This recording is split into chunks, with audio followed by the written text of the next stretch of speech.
Before I introduce her, I just want to talk a little bit about why I was so excited about bringing Julie here. First of all, our friends at EO Nebraska had Julie out and rave reviews for her presentation and what she was able to share with them.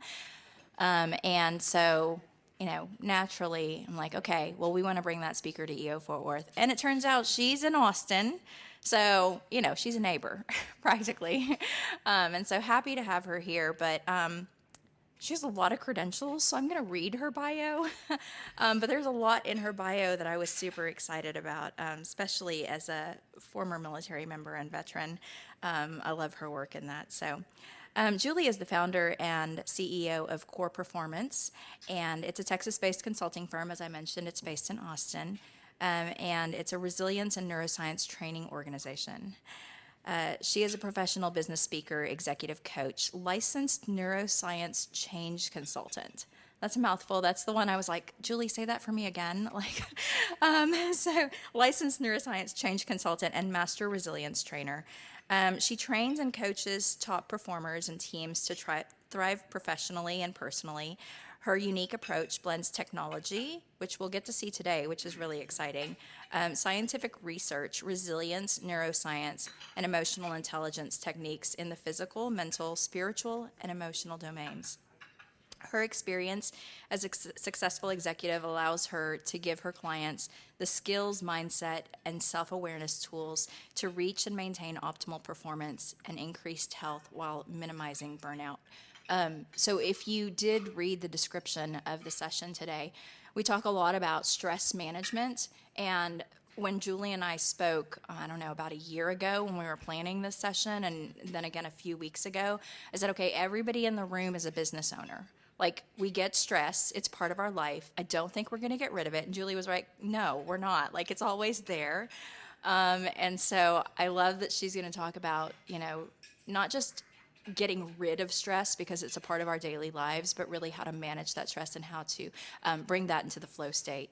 And then the other, she's got a huge long bio here, but one of the things that really excites me about the training that she's done is she did the stress resilience training system with the Department of Defense, and I think that's really important work, and it's a critical program.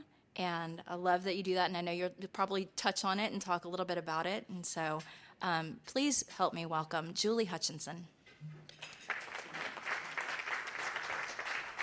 Hello, everybody. I'm so excited to be here at EO Fort Worth. As she mentioned, I'm right down the street in Austin, Texas. And I will tell you that today is not just going to be about information about stress management. I'm actually going to take you on an experiential journey today. You guys are going to really feel what stress feels like in your body, and then I'm going to lead you into the flow state, otherwise known as the zone. And so by the time you leave here today, you're going to have the tools and techniques to turn stress off in the moment and access the flow state. Anybody interested in that? All right. You're going to have these tools that you can use the rest of your life. And so I'm going to start with a little story. And just picture this for a moment. Picture that you wake up early and you get into your office and you're managing a major deadline and you have multiple moving parts in this deadline. As you begin to work, deadlines are looming, your email inbox is filling up, emails are pouring in, and it seems like the next email is more important than the last email. Your phone's going off, it's buzzing. You're getting text messages, you're getting Slack messages, you're getting calendar reminders. The overwhelm is starting to set in. Anybody ever have that before? The overwhelm's starting to set in. And then you look up at the wall and you look at the clock and you're like, oh my God, it's only 10 o'clock. It's only 10 o'clock a.m. and I already feel this amount of stress. The overwhelm starts to come in. Your heart starts pounding, your chest gets tight, you get tension in your body. You know the stress response that we all have, that stress response. And you start to feel that. What if I told you that you could take that energy of stress, you could harness it and move it into the flow state? Is that something you guys are interested in doing? So that way stress doesn't take you down the rest of the day. Because how many of you guys have been stressed in the morning, and you carry that through the day, and it affects the way that you think, it affects the decisions that you're making. You're going to learn how to harness that energy and turn it into the flow state. So let's talk a little bit about the flow state. What is flow? Flow is where everything is aligned, where your thoughts, your feelings, your actions, and your behaviors are fully and completely aligned. You're in the present moment. It's like time stands still and everything's just working, it's just clicking for you. That's the flow state, otherwise known as the zone. So I have a question, you guys. As you go into the flow state, how many of you guys have actually entered the flow state? Anybody ever enter the flow state? Right, a couple of you guys have been in the flow state. Let me give you an example. Let's say that you have a strategic leadership meeting, and amidst tough market conditions, you know you have to take your company in a different direction. And you know tough market decisions, COVID, supply chain issues, election year, interest rates changing, you know those conditions, right? And let's say you go into this planning session with your leadership team, and all of a sudden, you start thinking of some great ideas. Your brain starts firing on all cylinders, and you come up with this really brilliant strategic idea that takes challenges and moves them into opportunities. You pitch this idea to the leadership team, and the leadership team is like, love the idea. You're fully aligned, and your team's inspired. That's a type of flow. Has that happened to anybody before? Happens in business, right? I'm going to show you how to get into that flow state. So I have a question for you guys. Why is it that some people can take these high-pressure situations and they can do great, and some people enter these high-pressure situations and they don't do great? Any idea why? I'd love to hear from the audience. Why do some people handle pressure better than others? Any ideas? Yes? I was just thinking, you said it's where the brain's wired, but I don't think that's the right answer. Okay, where brains are wired, yes. My therapist told me I'm a high-functioning, dysfunctional person. High-functioning, dysfunctional person. Okay, any other ideas? Maybe you've lived through things and you're like, this isn't that big of a deal, or I've already gone through this problem before. I've been through it, I can handle it. Handle it. Okay, yeah. I think procrastination ultimately helps you prioritize your tasks. Because you got the deadlines, right? Yeah, I got a deadline, I got to make this done, I got to get it done, and you're totally focused. Well, the answer, you guys, the answer actually lies in resilience. Your resilience capacity. Because resilience is the capacity to bounce back or recover in the face of stress, adversity, or challenge. Now, people can have a capacity this big, but you can build your capacity to this. So the cool thing about resilience capacity is that it's not fixed. You can actually grow your capacity in resilience. So today what you're going to learn is you're going to learn the tools and techniques to grow your capacity. So if there's something in your life that you're kind of stressed about and you want to be able to grow your capacity, you're going to have that tool by the end of the day today. So let's talk about stress and performance. This is actually adopted from, this is a military adoption, but it really works very well with corporations as well. So what I'm going to share with you guys is the science of stress, resilience, and our ability to perform. So if you look at this red line here, this is time of days underneath here. It goes all the way out to 60 days. If there's a new challenge that you're embracing, we typically, our performance goes up in the first 10 days when we have a new challenge that we're embracing. Then we have our period of maximum efficiency at about 30 days. But then check out what happens here. The hyperreactive stage is where we start to break down. And this is where emotional exhaustion can happen. So what I'm going to show you today is I'm going to show you this blue line right here. This is resilience. This is somebody that has learned resilience and has built their capacity so they could perform better. And I'm going to show you the difference in this gap to this gap. I'd like to ask you guys a question. How many of you guys in a given quarter take on new challenges? Raise your hand if you take on new challenges. Give me an idea of how many new challenges that you take on in a quarter, new projects. As many as possible over here, right? Just give me more challenges. I can handle it. Anybody take on 5? 5 or more? Mean idea. What did you say, 90? 90, okay. Have you ever taken that challenge and seen yourself where you're like, oh, I'm super excited about it, I'm going to go, go, go, go, and then all of a sudden you're like, oh man, this is just wearing me out. Does that happen to anybody? Right? A lot of people are raising their hands. That's what the red line is. What you're going to learn today is you're going to learn how to keep your performance higher and not hit that emotional exhaustion stage. That's the key. Now I want to share with you what I'm going to teach you today. You guys can practice this every day. And if you practice this, concentrate it for 5 or 10 minutes a day, and then you become aware of it throughout the day and you practice it, these are the results that you guys could have. So what I want to share with you is that we did a study with nearly 12,000 people. And by practicing what I'm going to teach you today, these are the results that they got between 6 and 9 weeks. These are average. Focus goes up by 24%. Anybody like to have more focus? Raise your hand if you'd like to have more focus. Almost everybody. How about sleep? Anybody here? Double hands on that one. Okay, you guys that are raising your hands for sleep, do you have trouble falling asleep, or do you have trouble because you wake up in the middle of the night and you can't get back to sleep? Both, but second one. Wake up in the middle of the night. Okay. So what would it mean to you if you could increase your sleep and sleep through the night? What's that? It would be huge, right? We'd have more energy the next day. So what I'm going to share with you guys, if you raise your hand on sleep, especially if you raise your double hands on sleep, is practice this before you go to bed. What I'm going to teach you guys is called a self-regulation technique, because when you do, it will help you sleep better. And then I want to hear from you afterwards and how it helped you sleep. Okay, how about calmness? Anybody like to feel a little bit more calm? Okay, a couple people. And then anxiety. When you practice this, this can decrease your anxiety by up to 46%. So look at that. Fatigue. Anybody like to have more energy? It's a great way to have more energy.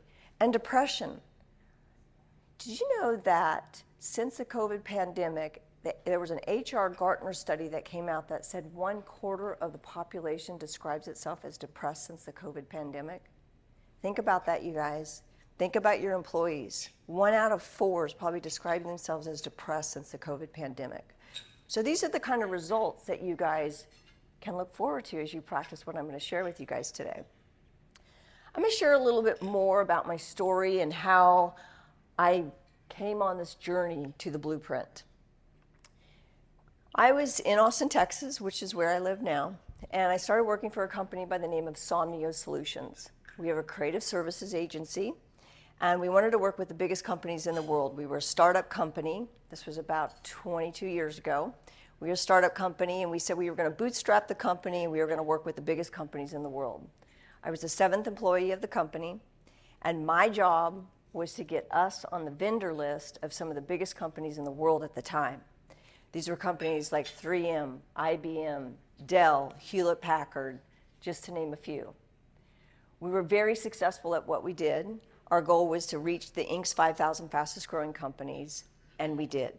That all sounds great. I was very successful from the outside. You would look at my life and go, wow, she's total success. I had the material possessions, but I would tell you that inside I was not thriving. I was exhausted. I was burned out. I tend to have a lot of drama in my relationships at that time. I wasn't sleeping well. A lot of stuff going on the inside, but on the outside it looked like a different story. When I finally went to the doctor said, your adrenal glands are shot. Your cortisol levels are through the roof. Anybody know what cortisol is? Right? It's a stress hormone. So stressed out, my cortisol levels were through the roof. And so guess what I was told to do? What are some of the traditional ways of dealing with stress? Meditation, exercise, vacation, sleep. What's that? Start drinking. I was already doing that. I had no problem doing that. It was red wine and chocolate was my vice to reduce my stress. What else? Workout. Take medication, right? These were my options. I said, you know what, there's got to be a better way, and I'm going to go figure out what that better way is. That's when I discovered biofeedback. Anybody know what biofeedback is? you learn to literally biohack your body. You can learn to self-regulate what's happening on the inside regardless of what's happening on the outside.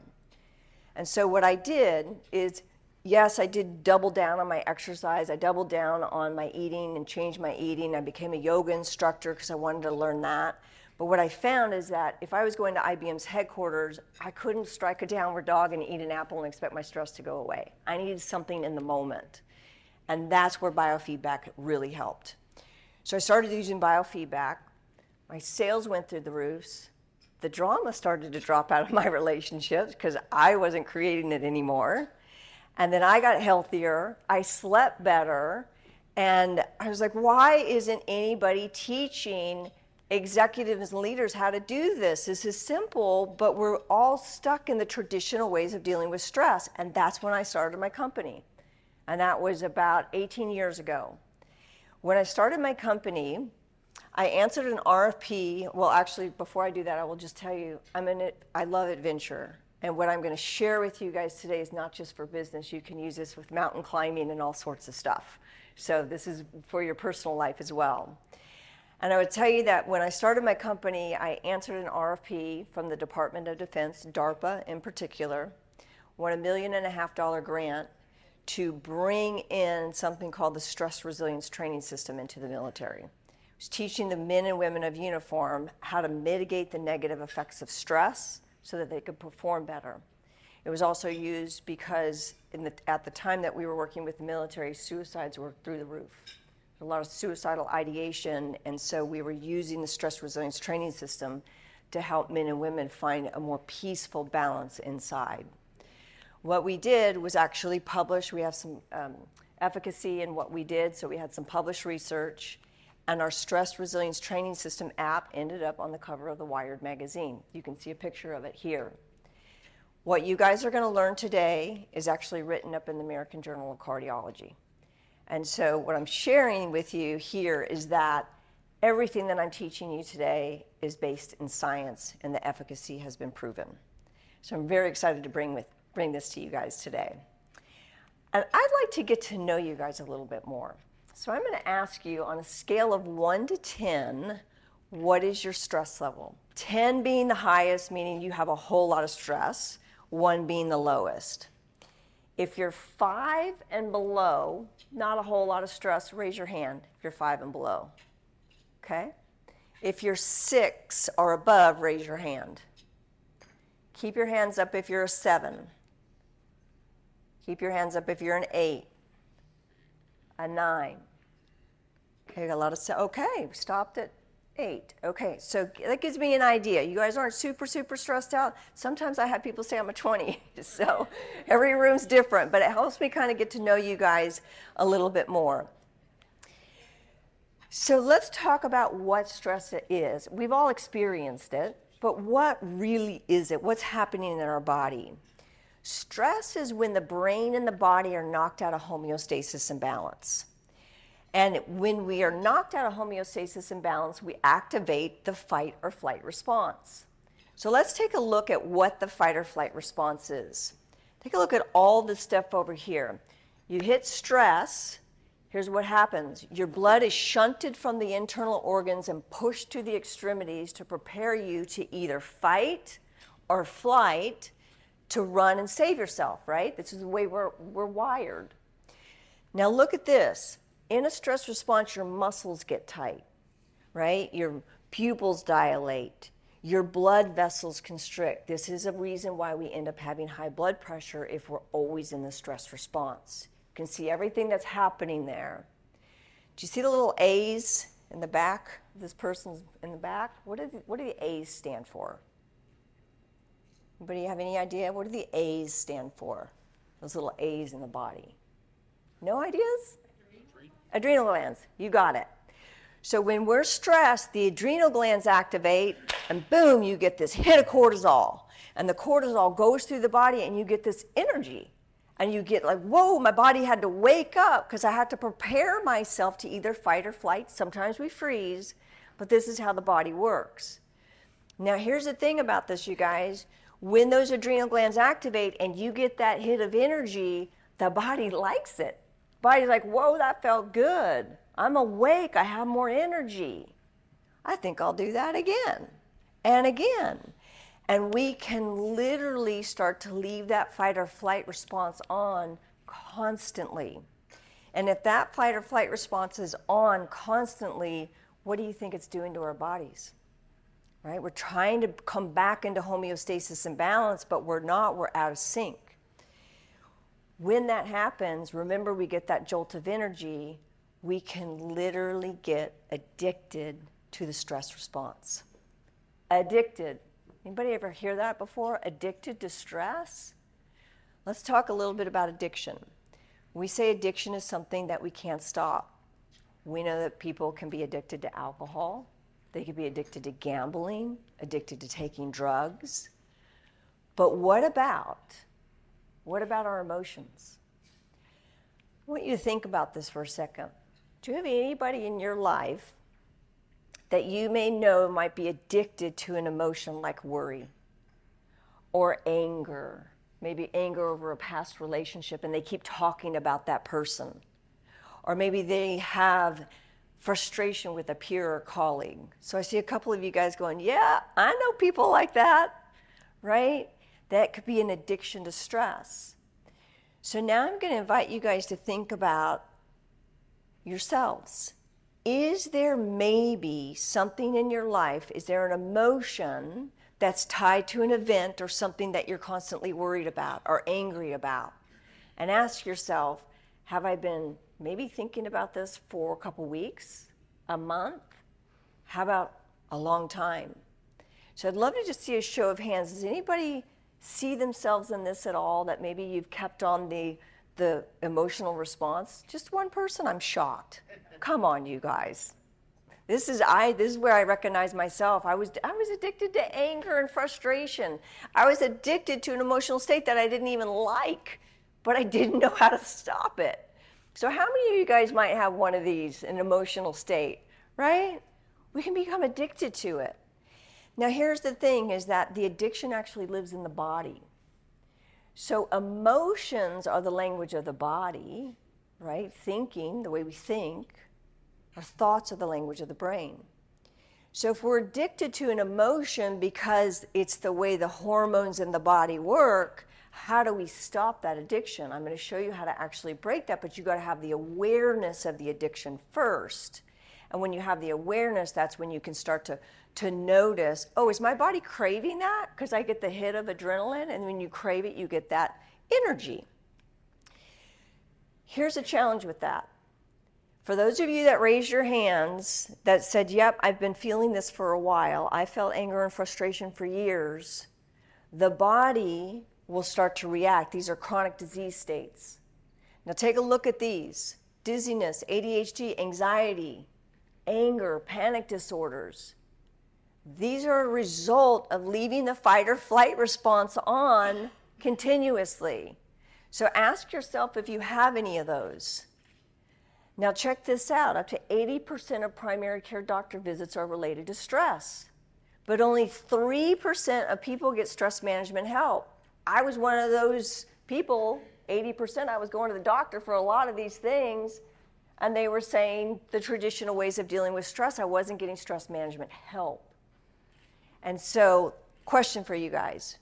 If you leave the stress response on for a long time and it leads to chronic disease states, do you think if you can turn off the stress response that you can reverse the chronic disease states? Raise your hand if you think that's possible. Everybody in here should be raising their hand because it is. We've seen it time and time again. So if you have any of these, I'm going to show you literally how to turn them off and reverse chronic disease states based on what I'm going to share with you guys today. Because the antidote to all this is biohacking. And biohacking is literally changing your internal state regardless of what's happening on the outside. So remember when I would say, like if I would go to IBM's headquarters and I would feel this stress or this anxiety, I would be able to biohack my internal states and I'd be able to bring my body back into homeostasis and balance, and that's the key. I'm noticing that a lot of people are taking pictures, by the way, and feel free to take as many as you would like. At the end, I'm going to give you the opportunity to download the PowerPoint presentation. So you do have the opportunity to download that at the very end. All right, so I'm going to talk a little bit about levels of learning, because when people are learning something, they're usually learning from tactics, right? So a level of learning is you learn tactics, and tactics are about what to do and how to do it. Then the other level of learning is about strategies, when and why to do it. So if you think about it, that's where most levels of learning happen. You're going to learn when and why to apply the techniques and the tactics that I'm going to give you today. More importantly, though, I'm going to show you guys about principles. And principles are, anybody know what I mean by principles? Any guesses? No guesses? Principles are the laws that govern our universe, right? They're the laws of nature. If I were to hold this up, let go of it, the law of gravity says that this is just going to fall. So when you start to understand something from the laws of nature, you can apply the tactics and strategies a lot easier. So I'm going to blend these in. I'm going to talk about the law of energy. I'm going to talk about the law of the brain. I'm going to talk about the law of the body. So basically what I know how the brain and body work together and break it down super simple so you guys know how to biohack it, and you're going to know the strategies and the tactics of how to do that. Does that sound good? Any questions about that? Okay. Now I'm going to take you into the blueprint. The blueprint to stress less and achieve more has 3 basic steps. And inside this blueprint is where the journey is going to begin. Number 1, manage energy, not time. How many of you guys, I think you said it earlier, you're like, I procrastinate and then I have a deadline and then I get everything done. So you're using time to get things done. How many of you guys raced against deadlines and time, right? I used to. I thrived on deadlines. I used to say, thank God for deadlines, I wouldn't get anything done. Anybody ever say that? Right? We use deadlines to get things done. But what happens to your energy? When you are managing your deadlines and time, is your energy kind of chaotic? Because you got to go, go, go, go. You're kind of overwhelmed. Does that happen to anybody when you're managing time? So let's look at managing our energy instead. I'm going to start talking about the principles of energy. Because the principles of energy is that energy does not cease to exist. Energy is, everything is energy, right? Time is finite. Time is going to come and go. 2 o'clock is going to come today. It's never going to be here again. 5 o'clock is going to come. It's never going to be here again. But energy, it's always expanding. It's always renewing. It's changing forms. So think about the first law of thermodynamics.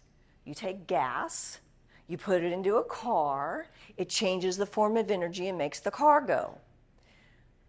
Think about wood in the forest. You cut down a tree, you burn the wood, burn the wood, and it turns into fire, and then it turns into ash. It's just changing forms, it's changing energy. So when we look at this, energy is that force that flows through everything. We are energy. Energy is made up of frequency, which is measured in hertz. You've probably seen hertz, like even music has hertz, you know the frequency of hertz. And then it's also made up of vibration. So vibration is the amplitude. It's either low vibration or high vibration. It's the amplitude in which energy is projected. I'd like to ask you guys as a group, what % of energy do you think we are as human beings? Any guesses? 100. Boom, nice. 100 is actually 99.99%. So we are of energy. What makes up our energy?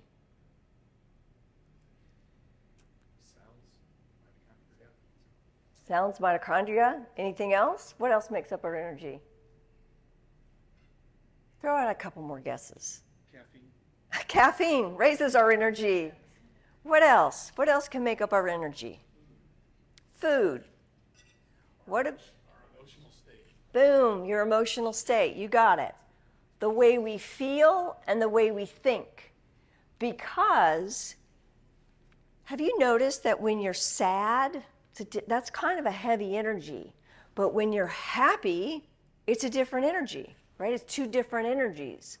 And what makes us sad and happy, things that happen on the outside and how we perceive it and the way that we think and feel. And so in our energy, the way we think and feel actually affects our physiology. And I'm going to give you guys that example today, an experiential example of the way you think and the way you feel will actually change the way your body behaves. We're going to start tying that together.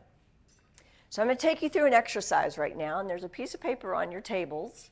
Flip it over to the other side, because you're going to write on this after we do this exercise. Because the purpose of this exercise is to have you recognize how different energy feels in your body based upon how you think and how you feel. So here's what we're going to do, is I'm going to invite you guys to think of something in your life that brings you stress. Does everybody have something stressful in their lives that they can think about? Yeah?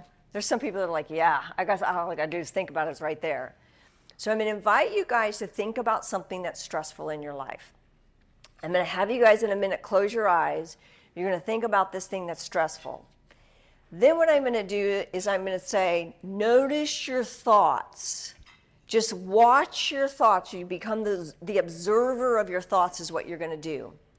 Then I'm going to invite you to notice what's the emotion that you're feeling. For some of you guys, you might feel anger. Somebody else might feel frustration. Somebody else might feel sadness or grief or apathy. You're going to notice all of that. Then what I'm going to do is I'm going to say, where do you feel it in your body? Some of you will feel it in your neck. Some of it will feel it in your shoulders, your stomach. You're going to feel it in different places. I want you guys to start to feel the stress response in your body so you can get a sense of that. Because awareness is a big key of this. Because remember, we can get addicted to it and we just think it's normal. I promise I will not leave you in that stress state. Then I'm going to take you through the biohacking technique. All you got to do is follow my voice. When you follow my voice, then what's going to happen is I'm going to guide you through it. I'm going to have you put your attention on your heart. We're going to do something called heart-focused breathing. You're going to inhale and exhale, imagining that your breath is flowing in and out of your heart. We're going to start biohacking the heart rhythms. Then I'm going to invite you guys to think of something with a beautiful emotion, like love, peace, or joy. This might be a memory of being at the beach or the mountains or with a loved one or a child or a pet. Then what I'm going to have you do is you go through the biohacking process. I'm going to have you notice, is that tension gone in my neck? Does my stomach feel different? Maybe my back loosened up a little bit. Then we'll open up our eyes, and then you guys are going to write on that piece of paper what my stress response is, what my thoughts were, because we're going to use these in another exercise. And then I'm going to hear from the group. I want to hear from you. Where did you feel the stress, and did you feel the relief of the stress? Any questions about that? Okay, you guys ready? Everybody have something stressful? All right. So I'm going to invite you guys to close your eyes. With your eyes closed, I'm going to have you now start to think about this thing that's stressful in your life.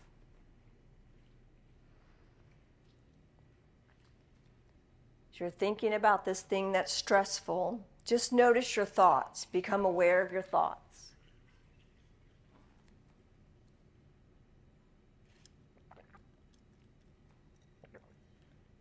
Become aware of the emotion that you're feeling.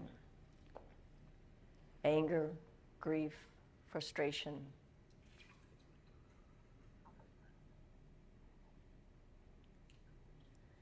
And now notice where you feel this in your body. Is there tension in your neck? Maybe your heart's beating faster. Maybe you're holding it in your jaw, just being aware of it. And now I'm going to take you through the technique. I'm going to invite you to shift your attention to the area around your heart. You can put your hand on your heart if you would like.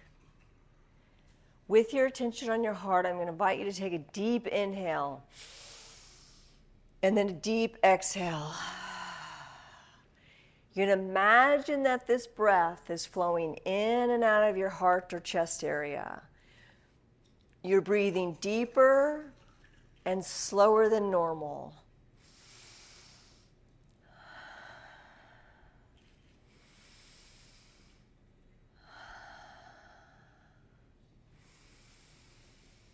See if you can get the inhales to match the length of the exhales.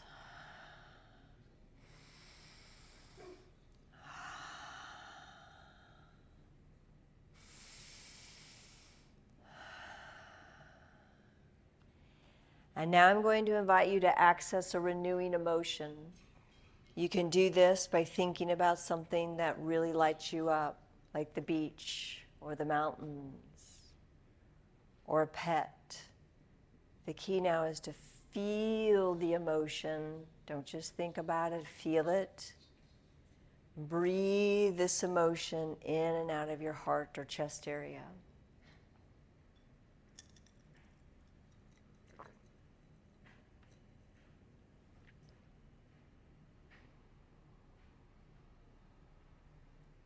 See if you can turn up the feeling of the emotion a little bit.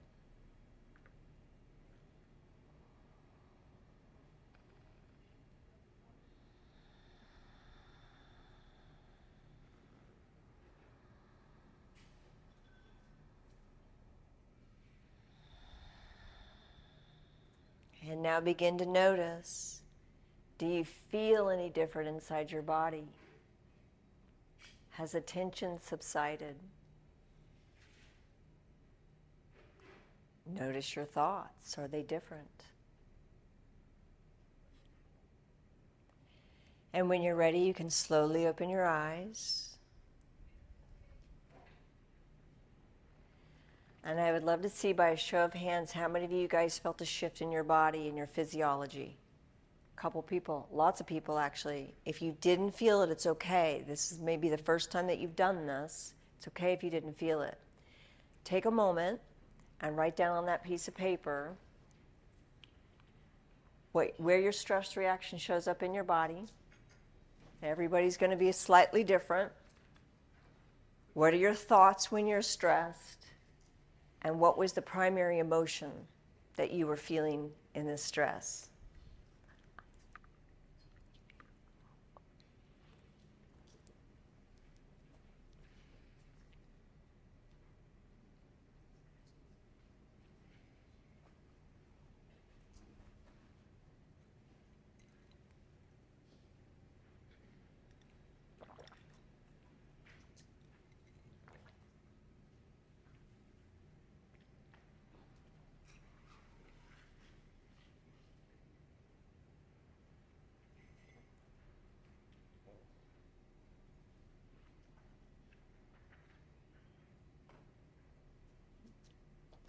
Okay, I'd like to hear from a couple of people. When you were feeling the stress, where did you feel it in your body?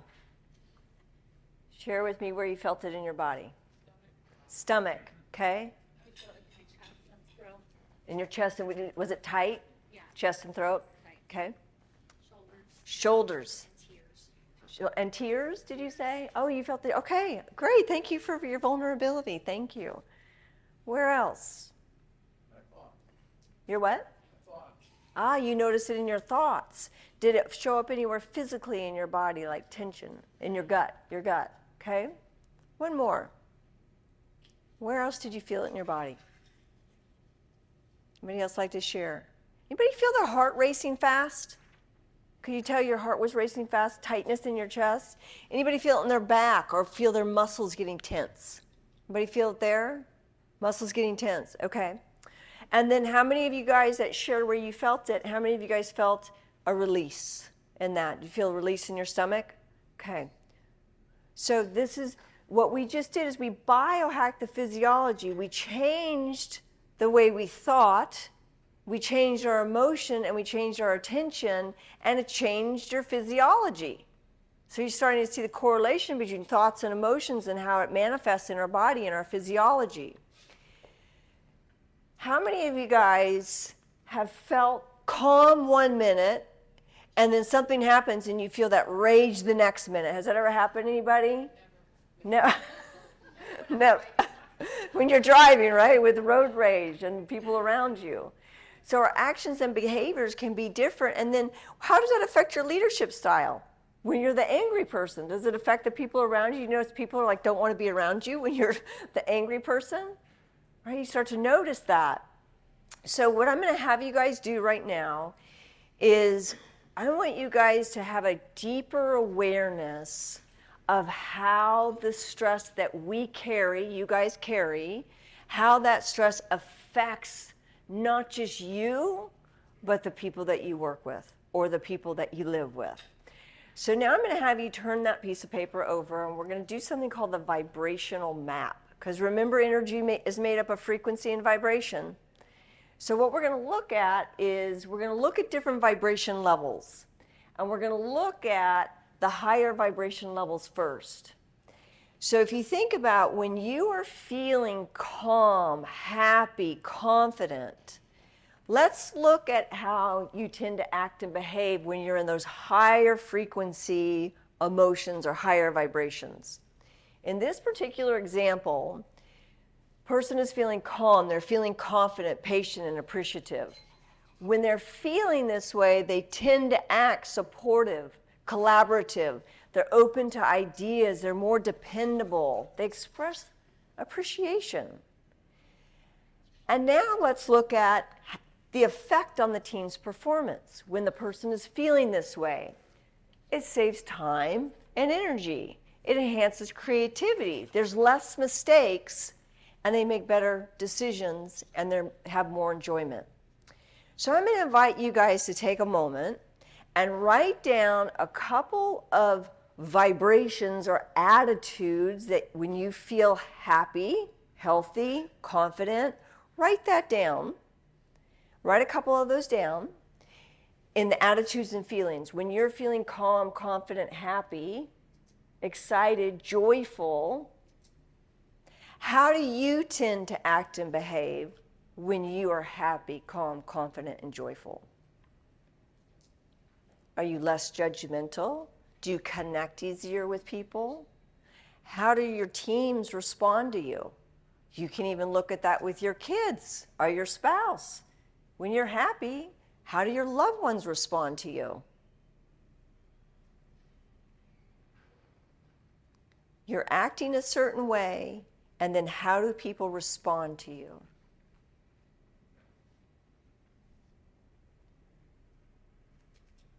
Makes it pretty enjoyable for everybody, doesn't it? When you're happy, confident, calm. People like being around you. It's more enjoyable to be around people who are calm, confident.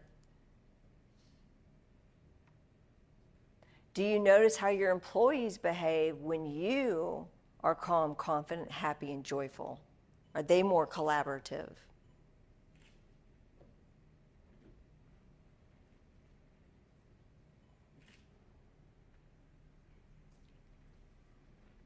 Starting to see the correlation between your vibration level, your attitudes, your actions, your behaviors, and how people respond to you.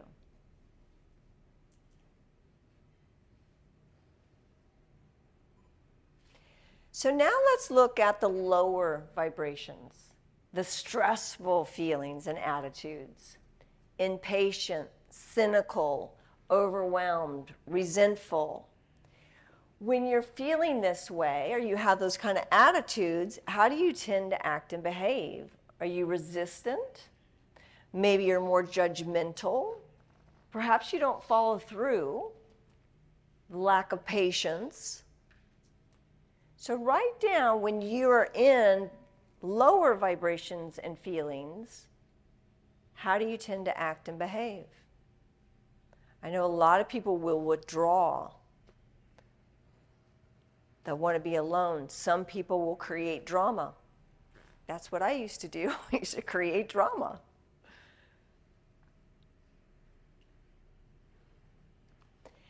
And then what's the effect on your team's performance? You can also look at this as your family. How do your kids respond to you? How does your spouse respond to you?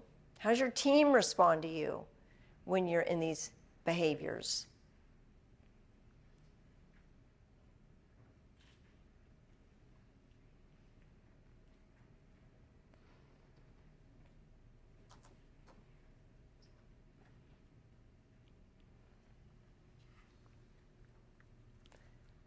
Now you're starting to see how your energy, the way you think and the way you feel, has an effect not only on your physiology, it has an effect on your team and the people around you.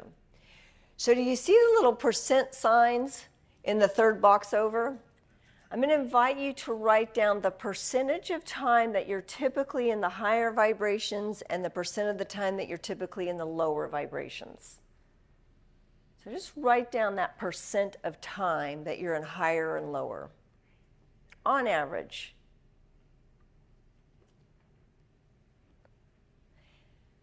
How many of you guys tend to be on the higher vibration more often than the lower? Raise your hand if you're on the higher vibration.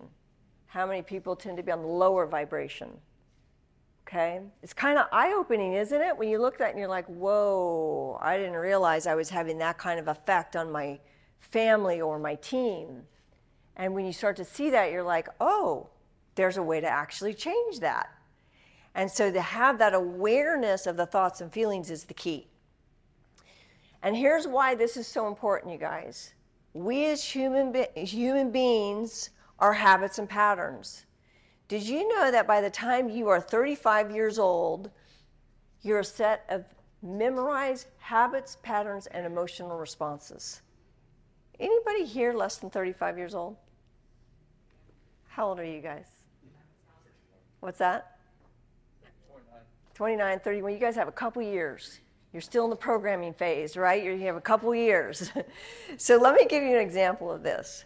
I'm going to have you guys fold your hands like this. If you have your right hand on top, put your hand up like this. Right hand's on top. That's interesting. This whole table has right hands on top. Okay, lower your hands if your left thumb is on top.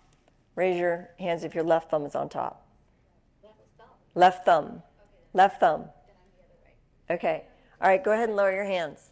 Now cross them the other way. So the other hand is on, the other thumb is on top. That feels very strange. It feels very strange, right? It feels weird, doesn't it? Because it's a habit. That's all it is. When you cross your hands like this, it's just a habit. It's on the subconscious level. I bet you if you had a camera in your room and you let that camera run for the next week, you're going to see that when you wake up in the morning, you do the exact same thing every single day.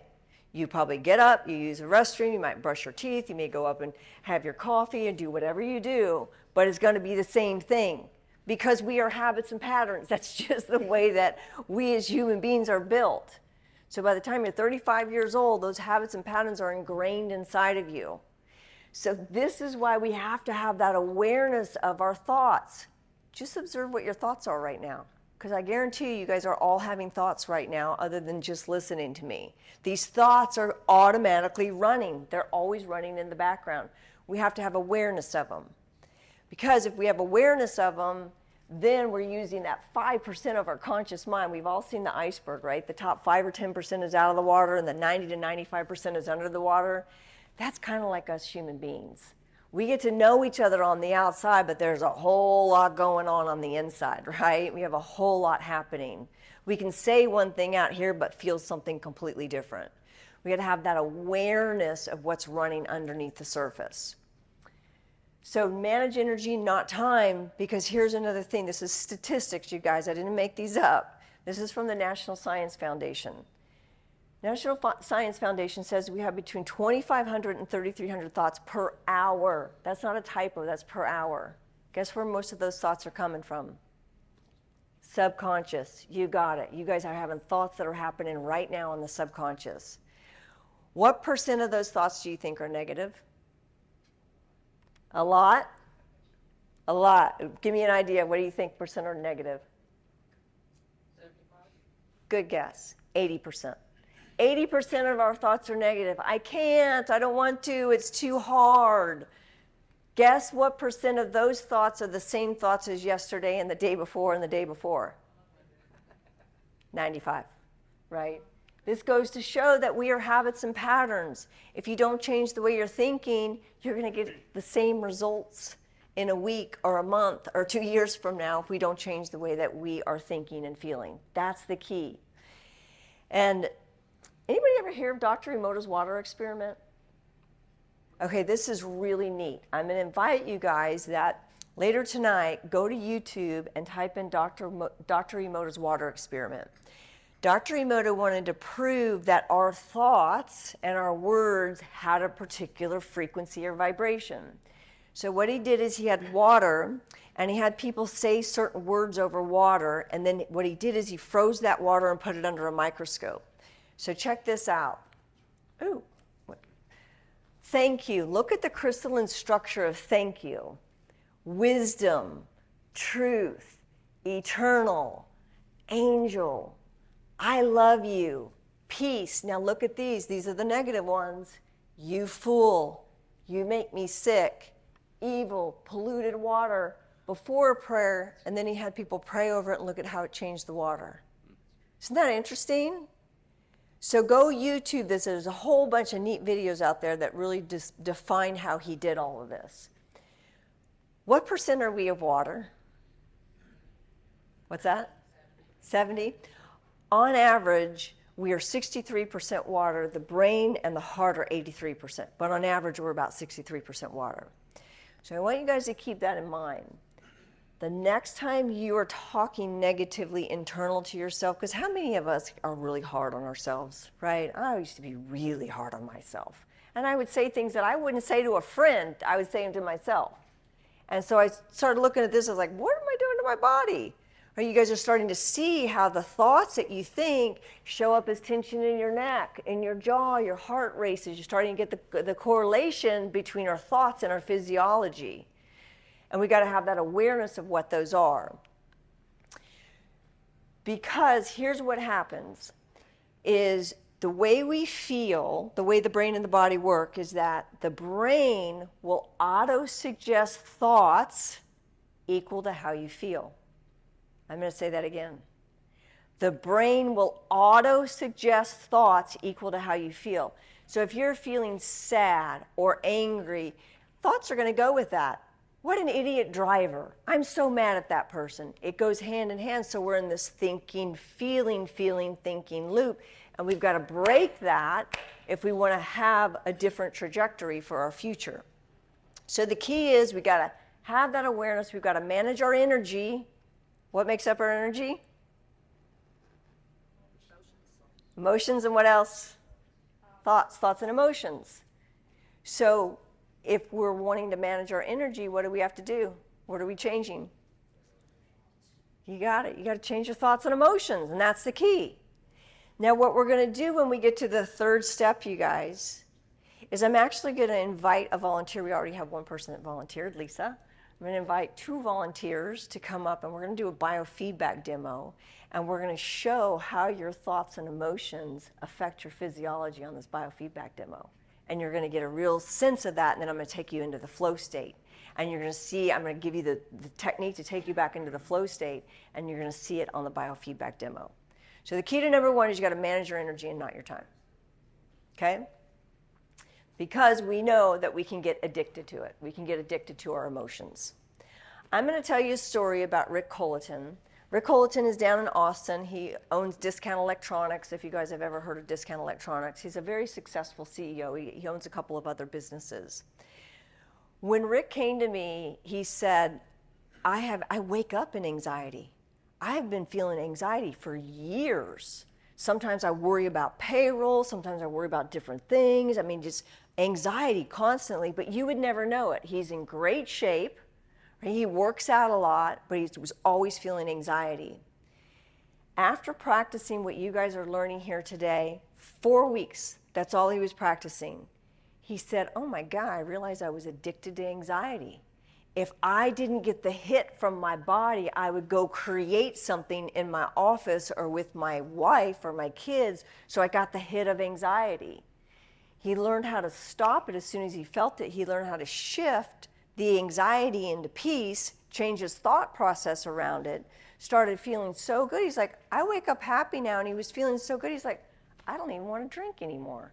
He threw away all his liquor after drinking for 35 years because he's like, I just don't need it as much anymore, right? So this is how we get addicted to emotions, and you're learning to stop that today. Now I want you to go back and look. We're going to go into number 2. I want you to go back and look at the thoughts that you wrote when you were stressed. Just take a moment and take a look at those thoughts. Did those thoughts give you energy or did they drain your energy? Drain, right? They drain our energy when we have those negative thoughts. When you think about stress, do you look at it and go, oh God, here I go again. I'm going back into the stress reaction. Right? You look at the thoughts and the way that we frame something has an impact on our experience of those thoughts, the way we frame something. We now know that you can turn on the fight or flight response by thought alone. All you do is think about something, you go into fight or flight, you feel it in your physiology, you feel the tension in your body, all that starts to happen. So what I'm going to show you guys is that the way we frame that stress could be causing us more stress. And I'm going to share with you guys a different way to reframe stress. This is a reframing your mindset. This is step number 2. I'm going to give you a different perspective about stress. Stress could be helping you. We know that stress is when the brain and body are knocked out of homeostasis and balance, but what if it's the body trying to rise to the challenge?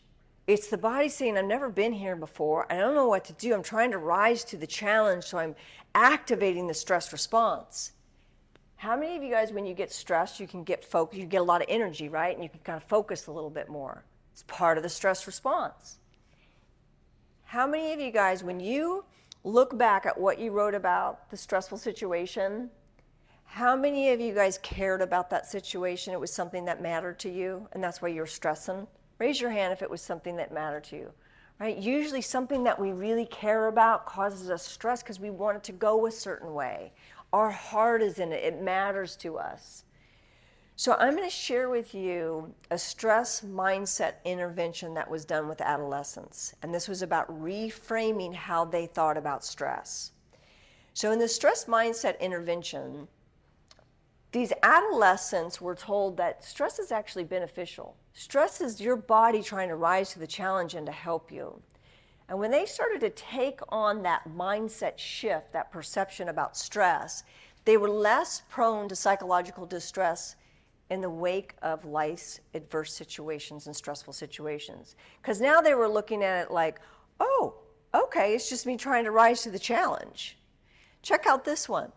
College students with a stress is enhancing mindset were less likely to develop depression and anxiety in periods of high stress. Because now they're thinking about, oh, stress is no big deal. It's enhancing me. It's trying to make me rise to the challenge. Or check this one out. This is a stress-enhancing mindset that was delivered to kids before the COVID pandemic. And what they found is those kids that went through COVID were less likely to have anxiety symptoms than kids that didn't have the stress-enhancing mindset. So I'm going to invite you guys to look at stress now from a different perspective, a different mindset. To look at stress as it's okay. Because the old way of thinking, how many of you guys, when you're stressed out, you go, uh-oh, this isn't good. I can't handle it. This is a sign that I cannot handle this. And how many of you guys have had to hide from your stress because you didn't want other people to see how stressed out you were? Anybody ever do that? I don't want my employees to see how stressed out I am. I'm not going to tell my spouse XYZ because I don't want them to stress out. Anybody hide their stress from others? Yeah, I know I certainly did. How many of you guys, when you're stressed out, say to yourself, I need to do something to fix this feeling? I have some coping mechanisms, right? I see a couple of you guys going like this. Yeah, I got a couple of coping mechanisms. Let me hear some of your coping mechanisms. Mine was red wine and chocolate. What's yours? Get on the bike. Get on the bike. Exercise. What? Sleep. Yours is sleep. Okay. What else? What are some of your coping mechanisms? Shopping? Online shopping. That's easy to distract you, right? Online shopping distracts you. What else? Music. It's a great shift. Music can help you shift. What about binge watching Netflix or television? Anybody just like, I'm so stressed out, I'm just going to sit down, I'm going to watch television for a couple hours? Like, I don't want it to be stressful. I don't want to watch violence. I don't watch anything I care about. I want to watch something really mindless. Just, you don't have to think about it, and you can just kind of get lost in the story, right? We all have our stress coping mechanisms that we do because we want to change the way that we feel and think. So I'll go do this instead, right? We all have different ones. And I'm going to invite you guys to now look at that when you're stressed out, to say, you know what, this is a sign that this moment is important to me. This moment matters. My brain and body are knocked out of homeostasis and balance. It's me trying to rise to the challenge because I care about this. My body and brain are trying to help me. It's natural to experience stress, you guys. Stress is a natural part of life. I've been teaching this for almost 20 years. I still get stressed out. Some days way more stressed out than others. It's natural to feel stress. I'm going to invite you guys to take on the attitude that it's okay to be uncomfortable, right? Life is growing, life is changing, life can be challenged. Get comfortable with being uncomfortable because it's your body rising to the challenge. This is part of the process to learn and grow as we do this. So let's look back at the two differences in the mindset. Do you have the old mindset that stress is harmful, it could be avoided, and it needs to be avoided? You're trying to run from it, right? Being stressed always ends badly. This is what you could be saying to yourself, right? Being around other people stresses me out. I got to avoid them. Nobody feels like I do. I invite you to take a look at this new one. It's actually helpful. It's me trying to rise to the challenge. I can harness this energy and rise to the challenge. There's always a way to respond when I feel stressed. And there's a lot of different ways that I can respond. And there are people that can help me. I'm going to invite you guys now to take a look at that stress that you wrote down, and I'm going to invite you to reframe your mindset. So just take for a moment and just look at what you wrote down and see if you can apply this reframe. It's okay. It's my body and brain trying to rise to the challenge. Does that help you guys as you think about stress? Like, this isn't all bad. It's enhancing my life. I'm going to tell you about Bill Birch. Bill Birch is the Vice President of Customer Service. And he said every time something got escalated to him, it was usually a really angry customer. I want to talk to the Vice President. Let me talk to the Vice President. And he got really anxiety and had a lot of stress. And then he realized, you know what? The reason I feel stressed is because I care. I don't want to lose a client for our company. So he started reframing his mindset around stress. And then he said, I got to manage my energy. I got the anxiety. I got to move the energy into peace and calm. And when he started doing that, he's like, you know what? I'm changing my physiology.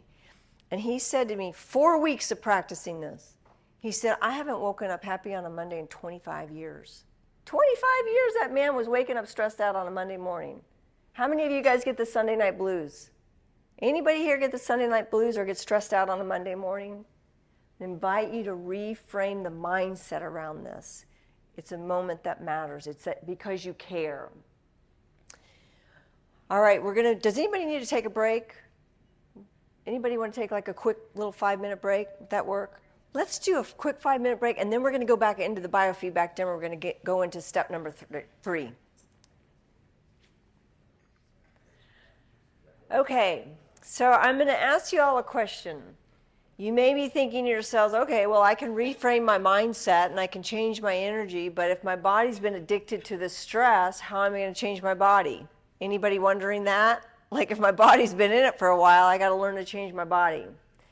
So now we're going to get into the whole meat of this presentation. This is where we're going to do the biofeedback demo, and I'm going to show you how to literally go in and shift what's happening inside the body. And we're going to break it down step by step so you guys get this technique and you can walk away with this technique and practice it anytime, anywhere. So the first thing that I want to share with you guys is we talked about the conscious and the subconscious, right? The conscious mind is about 5%. That's what we're aware of. Everything else is operating on the subconscious level. The subconscious is what gives us our health, right? It's what's happening inside of our nervous systems. Once we know how to gain access to this system, We can make our health better, and we can transform unwanted self-limiting behaviors and beliefs into more productive ones. But first, you got to know how this system operates. So I'm going to now tell you about the principles of the human body and how the system operates and how to get into the system to change it. So the step number 3 is self-regulation with HRV biofeedback. That's a mouthful, right? So what is self-regulation? We're self-regulating the way that the body works, the heart in particular, and we're going to use HRV biofeedback. I will tell you that once you learn this, this will give you control over your stress and anxiety versus it having control over you. Because how many of you guys will hit stress or maybe anxiety or even depression, and you're like, oh man, I don't know what to do. I don't know how to stop it. Has that ever happened to you? Where you're like, I'm just on the freight train of stress. I'm going to show you how to have control over the anxiety, the stress, and even the depression. And you're going to start to get your body to work with you instead of fighting against you, and that's the key. You're going to have the tools to do that. So let's talk about HRV biofeedback. What is biofeedback? Biofeedback is using an outside instrument like an Apple Watch. I know a lot of people have the Oura rings, any kind of outside device that will measure something that's happening internally in your body. A thermometer, you take a thermometer, an outside instrument, you put it under your tongue and it measures your temperature, right? So there's all kinds of biohacking devices out on the market today. It's a big thing right now. What I'm going to share with you guys is HRV biofeedback. So HRV, what does that stand for? Heart rate variability. Every time your heart beats, goes beat, beat, beat, there's different information between this beat and that beat. So if you look up here, it's a variation, the variability between the spacing. So this is 2.5 seconds of heartbeat data. You can see that heartbeat and that heartbeat is only 0.85 seconds. This heartbeat and that heartbeat is 0.793 seconds. So there's different variations in the heartbeat. And that's what HRV stands for.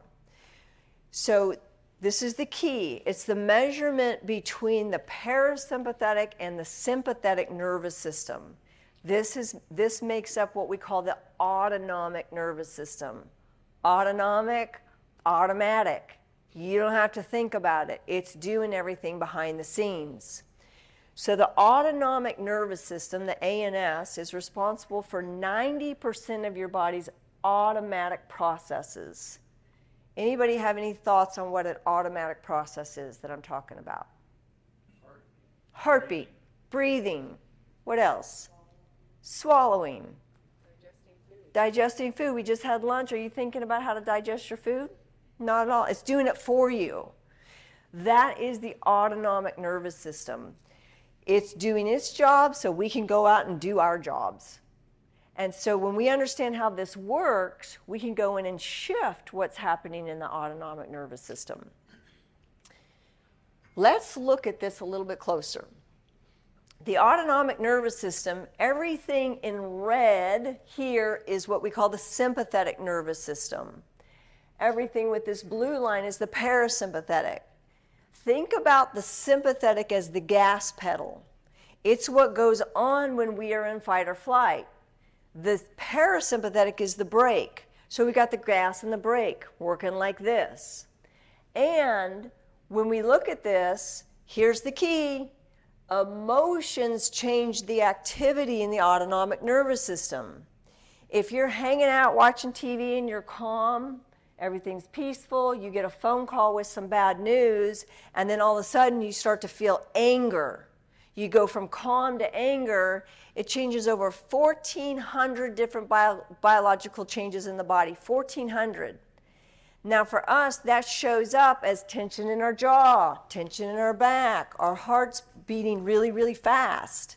That's how it shows up for us. 1,400 different changes just with changing one emotions. Emotion, energy in motion. Think about emotions as the energetic powertrain. So in looking at the autonomic nervous system, what I want to show you, I'm going to start talking about the graph that you're going to see on the biofeedback, because I'm going to have you guys look at this and know exactly what we mean by stress in the flow state. This is a biofeedback graph of the autonomic nervous system. Remember that when it goes up, these are little heartbeats in here. You can't see the heartbeats. It's just a pattern that goes up, the heartbeat speeding up, slowing down, speeding up, slowing down. So which one, if that's going up, would that be the sympathetic or the parasympathetic when it goes up? Sympathetic, right? It's like the gas pedal. So sympathetic, parasympathetic, sympathetic, gas, brake. I'm using those interchangeably. I'm going to now layer in one more thing. Inhale, exhale, sympathetic, parasympathetic, gas, brake. Is this person's nervous system balanced? No, it's not balanced. This is a characteristic of frustration, worry, anxiety, negative thoughts. It inhibits the brain function. We can't think as clearly. This right here, sympathetic, parasympathetic, gas, brake, inhale, exhale, is this person's nervous system balanced? Yes. You got it. This is the same person over about a 5-minute span. Remember when I told you at the very beginning that you're going to have the ability to shift your nervous system, you're going to have the ability to shift the stress and go into the flow state? You're going to see a demo of this here in just a second. This can happen in less than 5 minutes. That's the key. So this guy right here, is he the top graph or the bottom graph? Top. You got it. So this person, when you get that bad news, remember at the beginning when I shared the story about you come into your office and you're dealing with all kinds of stuff and then you start to feel the overwhelm, and I said, what if you could take the energy of that overwhelm and shift it into the flow state? And then you could remain at peace and calm the rest of the day. That's exactly what we're doing, but we're doing it from the subconscious. We're doing it from the autonomic nervous system, which gives us the foundation of the human body. Now I'm going to go into the principles. Remember the principles. These are the laws that govern nature. These are the laws that govern our brain and body. We're going to go into the principles of the human body and the physiology of optimal performance. Now here's what scientists have discovered, is that the heart, this actually, scientists discovered this probably about 30 years ago, that the heart sends more information to the brain than the brain sends to the heart. Why does that matter? Because the heart actually has its own heart brain. See the little brain inside the heart over here? And the way that the heart beats affect the brain centers involved in decision making. So if you look at this, this is somebody that's feeling frustration, a fast heartbeat. It sends a signal, a jagged signal to the brain. And the brain's like, whoa, I'm in danger. I got to either fight or flight to get out of the way. What happens in this is you start to have incoherent heart rhythms, and it affects the brain centers involved in foresight, decision making, social awareness, problem solving. How many of you guys get so stressed out you can't think clearly? Has that ever happened to you?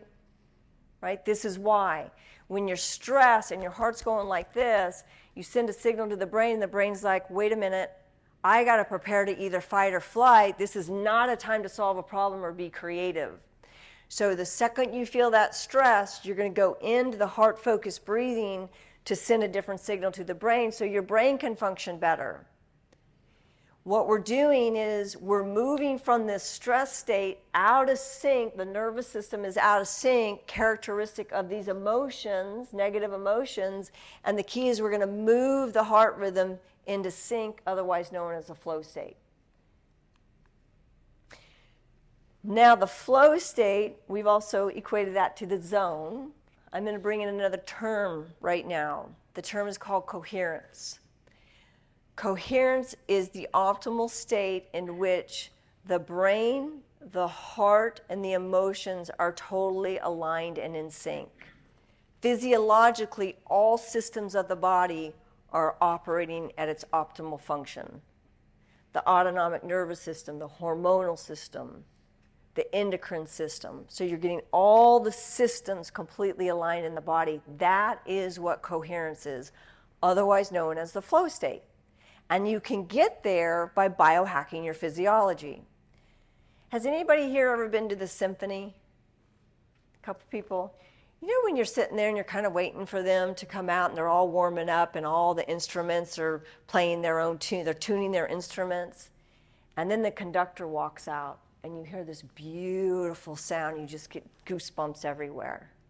I want you guys to think about that in relationship to your nervous system, right? If you're stressed out, you're like the symphony warming up. The second you move into that state of coherence or flow, everything starts to work in perfect harmony and perfect balance. So think about that in your body. Does that make sense? Okay.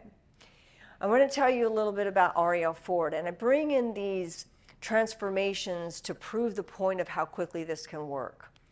Arielle Ford was a primary caretaker for her mother. Her mother was in a nursing home, and it was during COVID when this happened.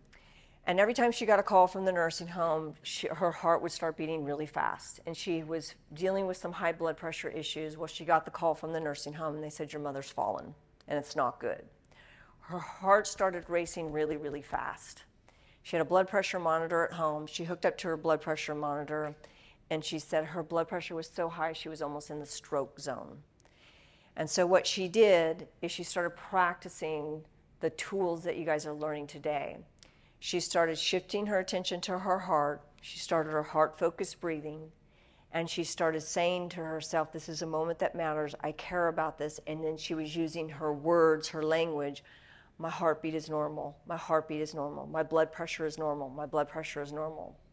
As you can see here, she dropped her blood pressure by 35 points in just 20 minutes. 35 points in 20 minutes. No medication, no outside intervention. She used the tools that you're learning today.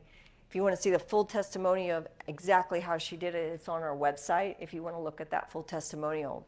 But I share with you guys that because if anybody here is dealing with high blood pressure, remember high blood pressure is a symptom of being in stress.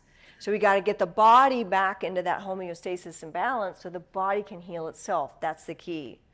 Doctors tell you that your blood pressure is hereditary. There's no way to, it'll just be that way.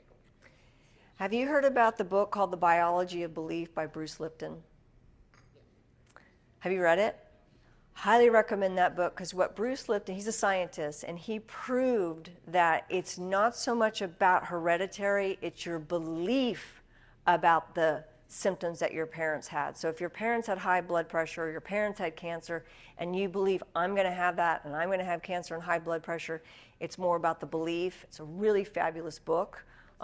It's called The Biology of Belief by Bruce Lipton. So now what we're going to do is we're going to do a biofeedback demo. And we already have our first volunteer, Lisa. So Lisa, come on up. And is this. All right. So I'm going to have you sit right here. And what we're going to do in this biofeedback demo, now that you kind of understand what the graphs and the charts look like, what I'm going to do is I'm going to put this on your, clip that on your lapel right there. And then this piece, is this okay? It's perfect. And then you're going to put this right on your earlobe right here. Do you need me to take off my earring? Let's see. Yes, because it's kind of big. Okay. So this is going to take just a second to calibrate here. Okay, it's on and working. As this is working, what's going to happen, you guys, is as Lisa's hooked up, I'm going to start explaining what this actually means. And then what I'm going to do is I'm going to take you into the stress response. And you're going to keep your eyes closed for this because it's a lot easier with your eyes closed. I'm going to take you into the stress response, and then I'm going to take you into the biohacking. And just all you have to do is follow my voice. And then they will be watching the screen. And then what you're going to do is go into the coherent state. Then when we see you in that coherent state, we're going to leave you there for a little bit. Just follow my voice on that. And then we'll have you open your eyes, and then we'll break this down and we'll do the data interpretation. Any questions for me? Are you nervous at all? No, Let- you just taught me that I'm not fat, I'm all water. You're 63% water. No, I'm 85% water and I'm owning it today. All right, I like it. You have anything stressful in your life? Yeah, always. Yeah, always. Okay. All right, I'm going to invite you to think of one thing that's stressful. Now, you guys can do this with your eyes open. So I want you to think about this thing that's stressful in your life. And as you're thinking about this thing that's stressful, I want you just to notice your thoughts around the thing that is stressful. And just allow those thoughts to come through. Notice the emotion that you're feeling. If it's anger, frustration, worry. And then notice where you feel the stress in your body. And let us know where you feel the stress in your body. Is it in your neck, your shoulders? Tell us where you're actually feeling the stress. Right now, chest. In your chest, is your chest beating fast? Is it tight? Where are you noticing? What are you noticing about your chest? Breathing's faster. Breathing's faster, okay? And tightness in your chest, Not tight, it's just breathing faster. okay? All right, just keep holding that response. Feeling that tightness in your body. Just being aware of the emotion that you're feeling. Feeling it in your body. And now I'm going to invite you to shift your attention to the area around your heart. With your attention on your heart, you guys can also do the same thing in the audience. With your attention on your heart, we're going to begin our heart-focused breathing. Inhaling deeply and slowly, imagining that your breath is flowing in and out of your heart or chest area. Breathing deeper and slower. You guys can all do the same in the audience. Really nice job. Just keep that breath flowing in and out of your heart or chest area.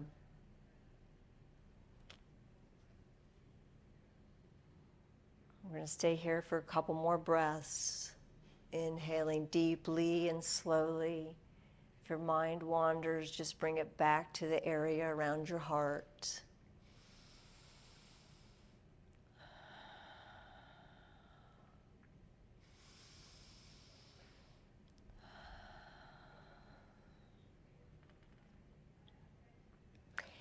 And now I'm going to invite you to access a renewing emotion, such as love, peace, or joy.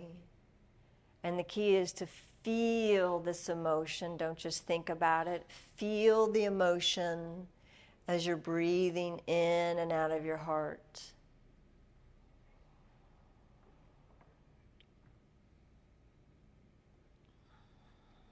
You guys can all do this with your eyes open. Feeling the emotion.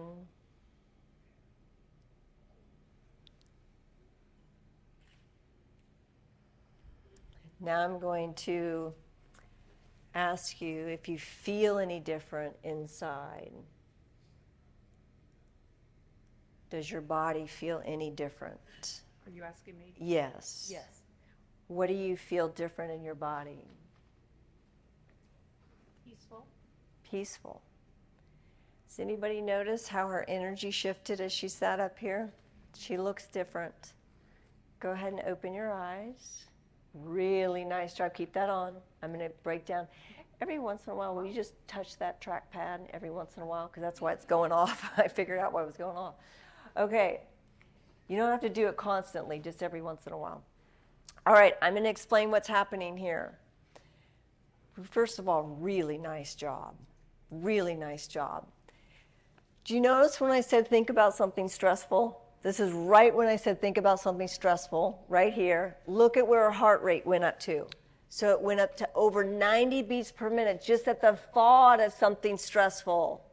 Then it came back down you've got some coherence in here even in the midst of stress.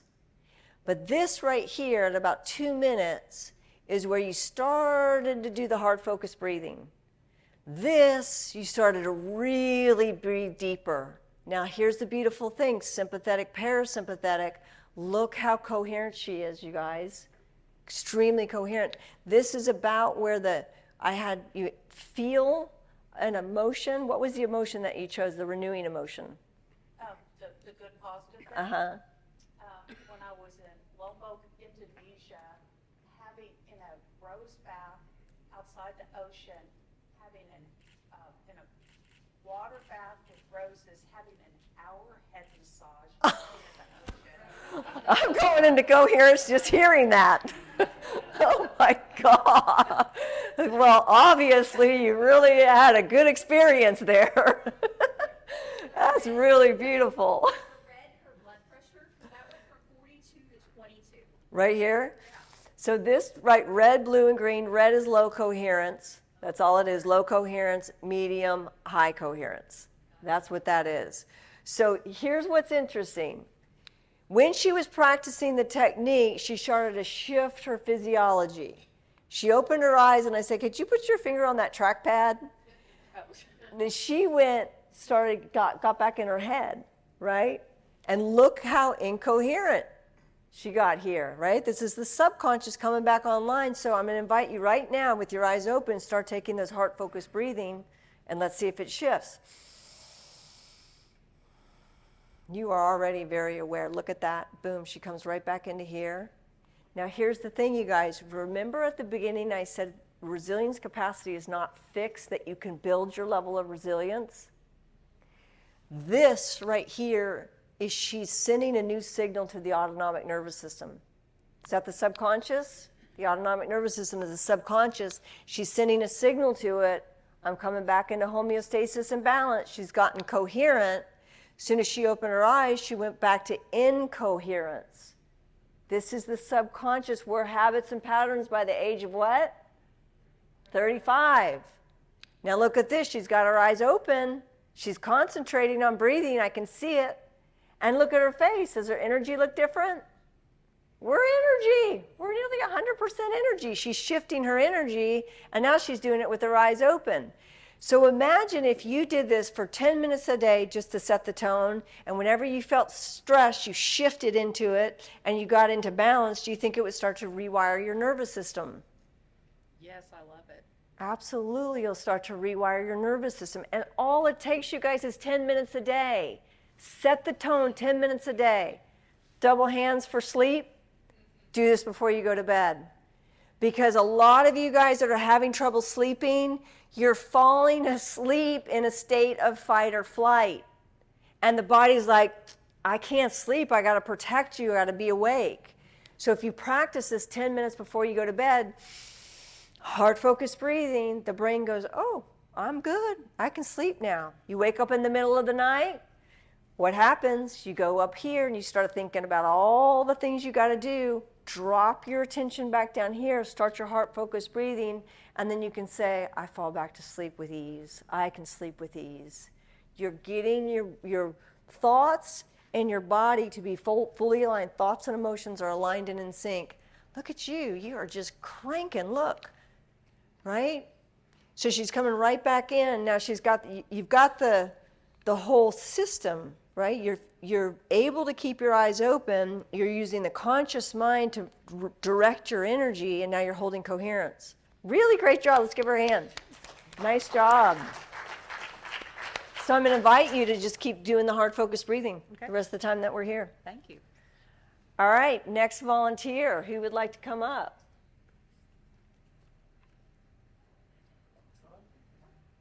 Anybody else like to come up?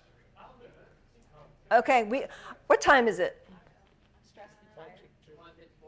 We have time for one more. You want to do it after her? Okay.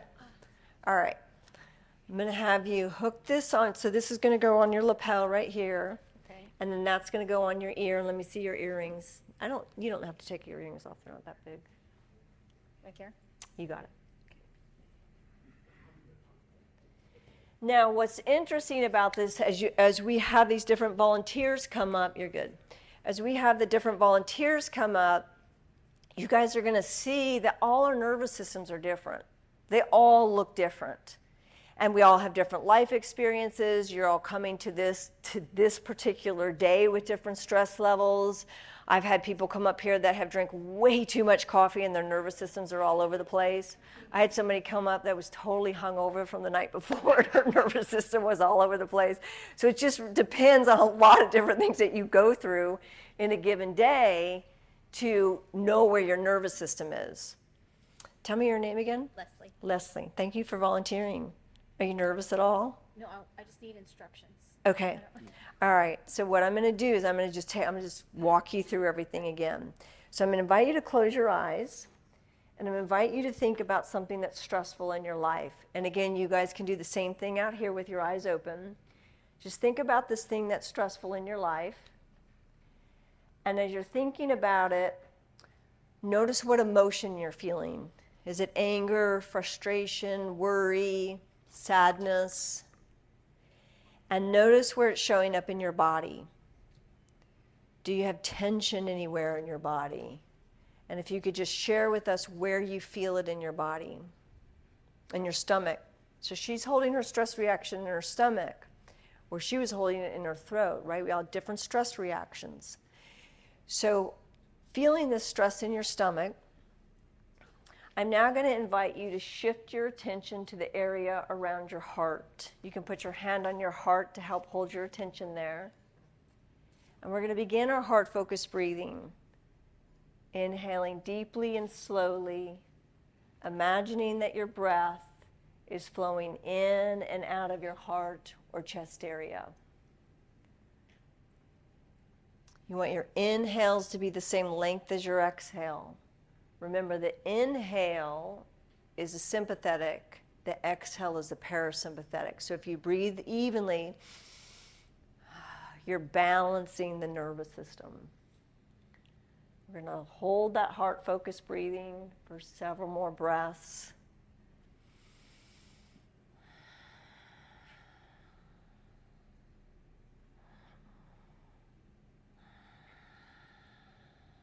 Doing a great job on your breathing. And now I'm going to invite you to access a renewing emotion such as peace, love, or joy. And the key is to feel this emotion. Don't just think about it, feel it.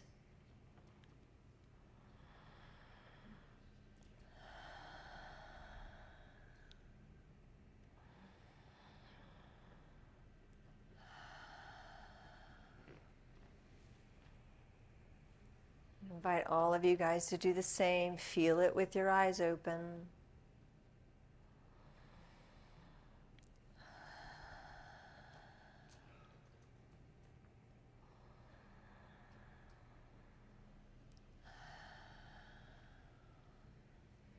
Now I want you to notice if you feel any different inside your body.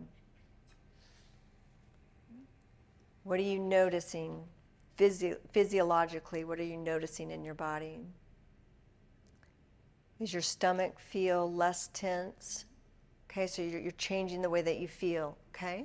Go ahead and open your eyes. So she changed the way her stomach was feeling, right? Just by changing her thoughts and her emotions. So now I'm going to have you look up here, and every once in a while we just touch that trackpad. Thank you. All right, really nice job. So look at this. This is her in the stress reaction right here. You see how edgy and jerky that is? Her nervous system's completely out of balance. Then she starts the heart-focused breathing. A little bit of edgy and jerkiness here. Sometimes we're working that out in the nervous system. And then look at this. Absolutely gorgeous. Right, this is right where you started to feel the emotions in here. So you got a beautiful state of coherence, and this is where the nervous system's coming back into sync, and you're not feeling the upsetness in your stomach anymore.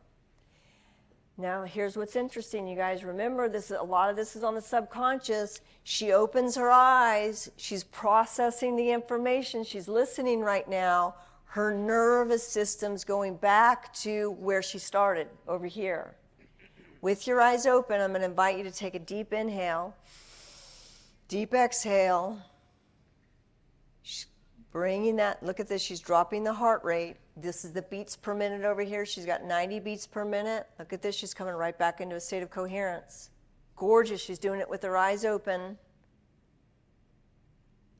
So this is why having the awareness of our thoughts and feelings are so important, because she's changing them right now as her eyes are open.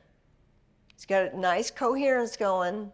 She's popped back into red, she's coming back into blue. What's cool about this is that the body doesn't lie, right? The body is giving us the data of what's happening. We can lie to ourselves, but the biofeedback won't lie because it's reading the autonomic nervous system, reading the heart rate.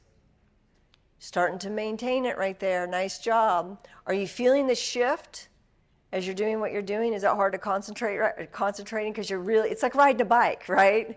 It's like you're getting used to it, but once you get used to it and you start to get in that flow state, then you just come back to it. Whenever you're out, you just come back in.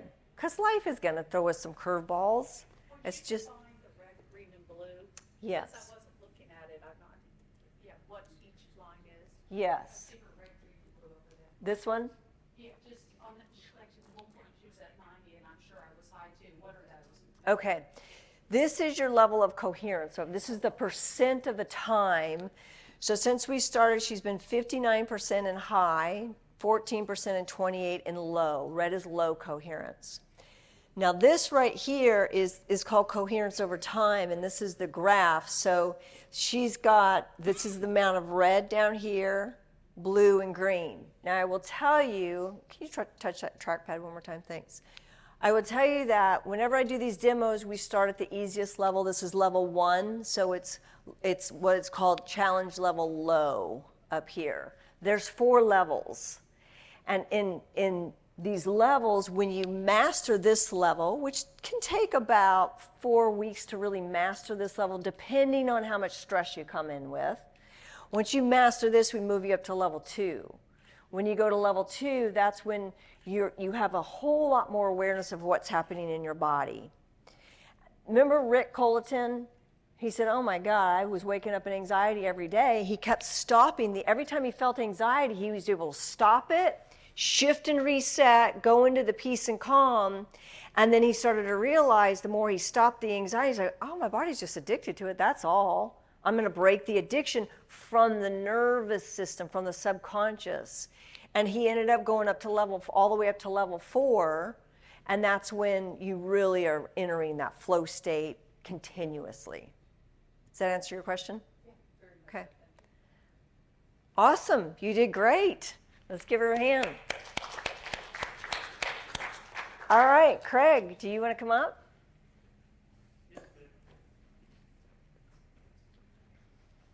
You see how people's nervous systems are different? They react different, right? They're all different. We all are bringing in different experiences. So this is going to clip onto your shirt, and then this is going to clip onto your ear. Take off your earrings. How about right here? Is that good? Perfect. Yep, that works out great. You have anything stressful in your life? Yeah. Yeah? All right. When you think of this thing that's stressful, what's the emotion that you go to? Is it anger, frustration? Both. Anger and frustration. Okay. All right. So it's calibrating. You see up here where it says calibrating. Now it's going to pick up his heart rhythm here in just a second. This over here, that going up and down is a breath taser. If his eyes were open, he would be using that as a breath pacer. So I'm going to invite you to think about this thing that's stressful, and I want you to just really go in and feel the anger and the frustration, just allowing your body to feel it. Let your mind wander. Let your mind just think what it's thinking in that anger and frustration. Just allowing it to come through. And then I want you to notice where you feel this in your body. Do you feel tension in your neck, your jaw, your stomach? Where do you feel this in your body? Neck. Neck. Is it Like my nerves all tightening up, muscles tightening up. muscles and nerves are tightening up? That's a symptom of stress. Okay. Now I'm going to take you into the technique, and I'm going to invite you to shift your attention to the area around your heart. We're going to begin our heart-focused breathing, inhaling deeply and slowly, imagining that your breath is flowing in and out of your heart or chest area.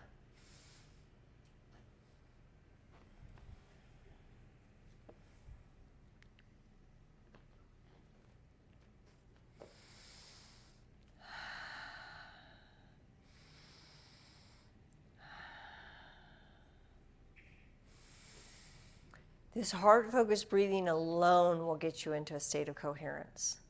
So if during the day you just plug into this heart-focused breathing, you're going to balance the nervous system. You're doing great.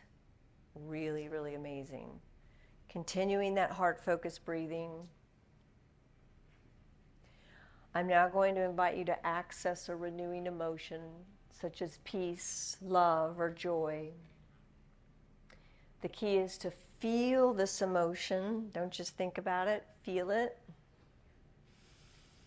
As you're breathing in and out of your heart, you're going to just bring that whole feeling into your body. Peace, love, or joy. Remember, emotion is energy in motion.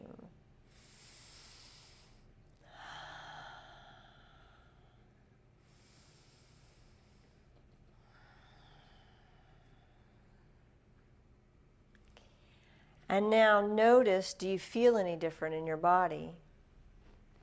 Yes. What are you noticing? Has the tension subsided in your body? You feeling relaxed inside your body? Yes. Beautiful. Go ahead and open your eyes. Woo-wee. Pretty amazing, isn't it? Wow. Okay. Every once in a while, will you just touch that trackpad? You guys, he was hardly breathing when he was in stress. How many of you hold your breath when you're stressed out? This is an indication, right? He's hardly breathing. His heartbeat was up to 90 beats per minute with hardly any breath. This is where he started the heart-focused breathing. Really beautiful, Craig. I mean, gorgeous, like the deep. He's inhaling and exhaling. He's building his resilience capacity. This is where he went into the emotional state right here. Sometimes when I say think about an emotion and then feel it, we go into our heads and sometimes we go a little bit incoherent, and then he goes into the feeling piece of it, and gorgeous. And he's obviously really practicing right now, right? You have awareness on it, right? So now that he got it, we usually do it with your eyes closed at first, so you can you take the stimulus off the outside world and you bring your attention inward, and you can feel it a little bit more. Then you start doing it with your eyes open, and you could do it anytime, anywhere. You could be in a boardroom. You could be negotiating a contract. It doesn't matter. The good thing about it is that when you do this, what starts to function better? Your brain starts to function. You guys are all learning about what your stress reaction is. As soon as you feel it, and you get your body and brain working more for you. Question. His blue was like all the way up in the beginning. Was that because he was holding his breath? On this side. I don't know on the chart. I was looking at the bottom right. Bottom right here? Right when he first started? And what's your specific question? Why was he in blue? Was that because he was holding his breath down? No, it's just the algorithm in the background was. That's all we're looking at. We need to just focus on it. Yeah, this makes it really simple. The way that this was built is green is good. Green is good to go. Blue, medium, you're sort of coherent, not really coherent. Red is you're not coherent at all. You're really low coherence. So it's just a quick barometer. Now I will tell you in level 1, you got this much wiggle room to be in coherence. Level 2, level 3, level 4. So you got to keep refining your practice a little bit more. But holy cow, look at you, Craig. Does his energy look different than when he sat down? Right? Exactly. Wow. Amazing. It's like can you see the more energy in his face? It's like more blood flow is in his face? Like, wow. I can't think anything else. I got to breathe. Exactly. And You guys remember when you started riding a bike and you had to really concentrate, right? And you had to really think about it, and then you took your training wheels off, and now you could get on a bike and go. You don't have to think about it. Kind of like this. You're learning a new skill. You're learning a skill to work with your body. So once you get this breathing down, it's like going to the gym, right? If you go 1 or 2 times, you're not going to make a change in your muscle. But if you keep going, you're going to make permanent change. You're going to grow your muscle. Kind of like this. You get the baseline, go 4 weeks and do this. Remember at the beginning I said these are the results that you can expect: increased focus, increased sleep. And it was with about 12,000 people over 6 to 9 weeks. That's average. Now, some people can get higher averages than that. Some people get lower, but that's average, because we got to train our nervous systems, because you might have a capacity here because you've been living in stress for so long. When I first started this, you guys, my capacity was like down to here. I had to train my nervous system. I'll just tell you this. I had to train my nervous system and my thinking that it was okay to feel good all the time, because I was used to living in stress. I was like, wait a minute, I can feel peace all the time? That's normal for a lot of people? And then I trained myself to do it. I trained my nervous system to do it. So now if I'm not living in peace, it's an upset to my system, and I know how to get back there. So we come in at different areas, and it doesn't take long, 4 to 6 weeks, and you keep building that baseline and building the baseline. And that's the key. Great job. Thank you. Really nice. So how often do I do this? If you start, what we recommend for people is if you start just 10 minutes a day, you get up, pour yourself a cup of coffee, and just sit down and drink. Isn't that the opposite? No, you can still do it. Okay. Just don't drink 5 cups of coffee, right? Most people drink coffee in the morning. And what I say is just sit down and just do your hard focused breathing. The other thing you can do is set the tone for the day. What's the energy that I choose to bring to the day? So you might have a day that you have a big presentation and you want to bring the energy of confidence. Or you might have a day where you just choose to feel calm, and you can say, I'm going to carry calm through my whole day. And I'm going to set that tone in my practice right now and just carry calm throughout my day. And then as you do that, when you go through the day, just every once in a while, do your hard focused breathing, and you're going to start to see your nervous system change. If you have trouble sleeping, do it before you go to bed at night. Cool, thank you. All right, you're welcome. Really nice job. Isn't it fun to see people's energy change when they come up here? It's pretty amazing. The key is to be able to hold that. So, any more questions on that, you guys? Good? All right, so let's talk about what the benefits. We're going to wrap it up. What time is it, real quick? We're going to wrap it up in about 16 minutes. We'll wrap it up before that. Okay. Let's talk about the benefits of HRV. What does HRV stand for again? Heart rate variability. If you have a higher heart rate variability, it's an indication of cardiovascular health and fitness, calm, positive emotions. Low HRV is related to inflammation. It's related to chronic stress, depression, cancer. HRV values have been used to predict injury recovery. People are going through surgeries or they're injured. If you can get into a state of coherence more often, you can begin to heal the body much faster. We know that it can increase focus by up to 24% in just 6 to 9 weeks, and we've seen that there's also a link between HRV and willpower.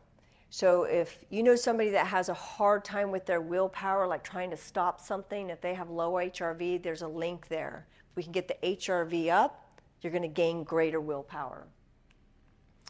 We know that it helps to reduce stress, anxiety, fatigue, and depression. We saw this at the very beginning by up to 56%. I've worked with a lot of people who have come to me with a lot of depression, and now they're just like, wow, nobody ever told me how to deal with my depression without the traditional ways. So this can really help overcome depression. It helps with fibromyalgia and chronic muscle pain. So I think it was Craig who felt the tension in his back, and then the tension wasn't there. Because muscle tension is a sign of stress. You're relieving that muscle tension. And then it helps to increase sleep by up to 30%. So practice this before you go to sleep at night and even when you wake up in the middle of the night. So the whole key to this, you guys, is in order to change, you have to break the habit of being yourself. Because we are habits and patterns. What percent of us is habits and patterns by the age of 35? 95%. You got it. So I'm going to illustrate this point one more time. I'm going to illustrate it with one of our clients, Susanna. Susanna, when she came to us, she said, I got stressed during my day a lot. She's the director of sales for Waters International Realty. She said, I got a lot of stress. My negative internal dialogue isn't very positive. I get angry fast. I have anxiety up to 80 or 70% of the day. As a result, she wasn't sleeping well, so she was tired. Her sales team was behind on closing contracts. She was living in the state of survival. She had some relationship challenges with her executive team. Look at her nervous system. She was out of sync in her nervous system. In 4 weeks, check this out, workday stress down to 30%, anxiety reduced to 10%. She could shift out of stressful conversations in 5 minutes or less. She can hold her composure under stressful situations. She's now sleeping through the night. She's able to make decisions faster because her brain's back on, her brain's working better. Her sales team started performing better because she was easier to work with.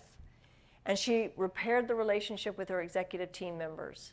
The other thing is she won a huge contract with Zillow to be the broker of record for Austin. She said, I don't think I would have been able to negotiate that contract had I not had this skill set. Look at her nervous system.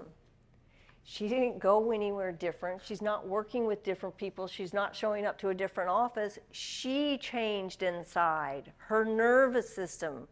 What percent of the autonomic nervous system regulates all of our processes? What percent? Autonomic nervous system is what percent of our automatic processes? 90%. Her nervous system shifted in 4 weeks. Now check this out. This is 8 weeks. She said the data doesn't lie. I can lie to myself and tell myself I feel great, but the data doesn't lie.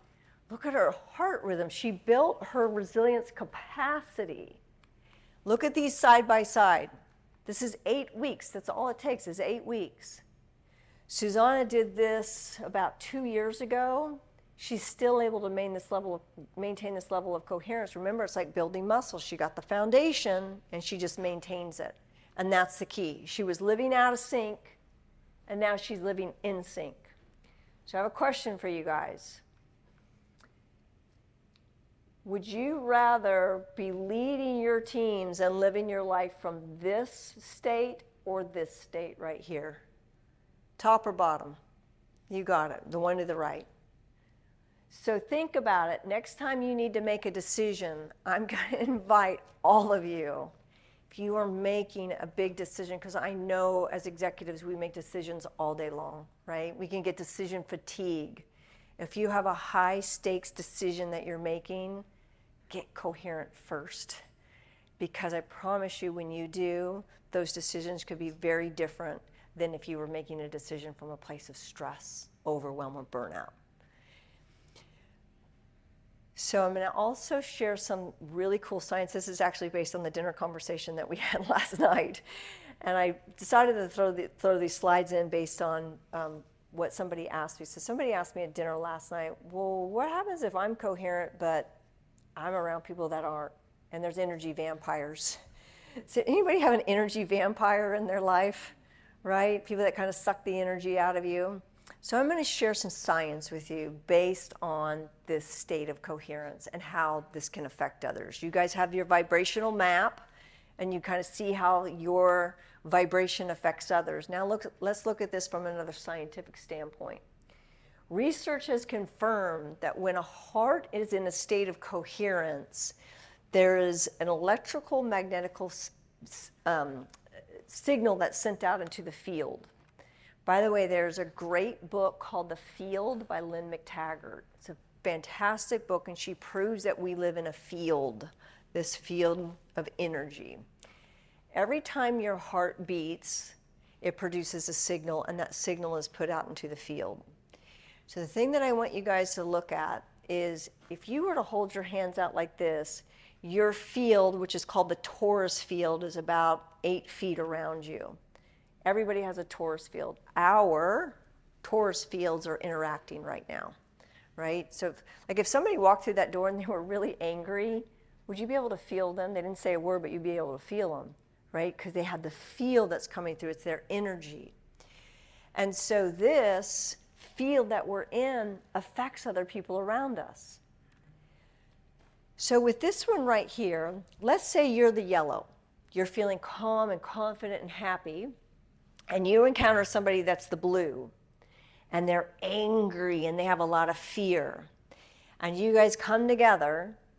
Which torus field do you think is going to affect the other one the most? Is the yellow going to affect the blue, or is the blue going to affect the yellow? Raise your hand if you think the yellow is going to affect the blue. Raise your hand if you, okay, 2 people, 3. Raise your hand if you think the blue is going to affect the yellow. Okay, most of you guys think the blue is going to affect the yellow. It's kind of a trick question. Bingo. You get to choose, and it's whoever holds this state the longest.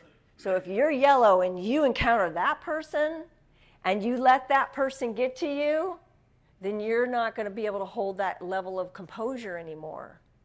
Research shows that if you hold this state right here, not only can you affect the brain centers of the other person, you will affect their field.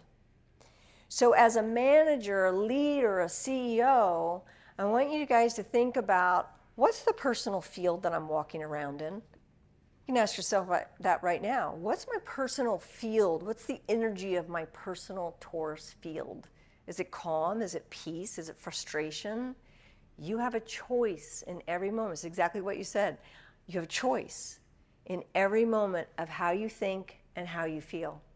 So right now, just tune in to your thinking and feeling. Shift your attention to your heart. Start your heart-focused breathing. And change your emotional state. Kind of feel. Did you guys feel that in the room, by the way? Just a little bit of change? Yes, did you have a question? This is extremely interesting for a traditional office, but I'm wondering how is it affected by us?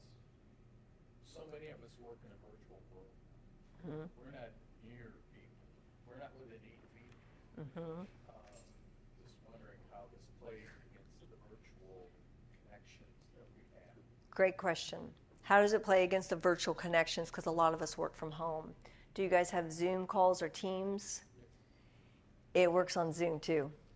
So one of the things that I'm going to invite you to do is next time you're on a Zoom with your team is practice this heart-focused breathing and send that out through the Zoom.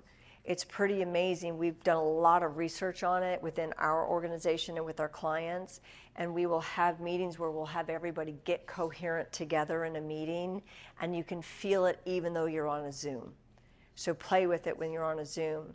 The other thing too is, remember you guys, if you ever get the book The Field, it will show you that we're all connected in the field.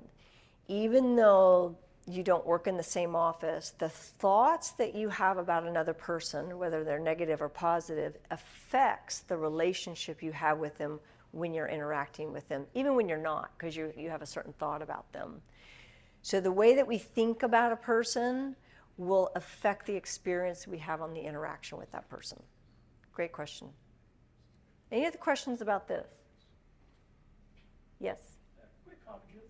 We start our forum meetings via Zoom. I'm in a national forum, so we don't meet in person, but we start by meditating and thinking positive thoughts.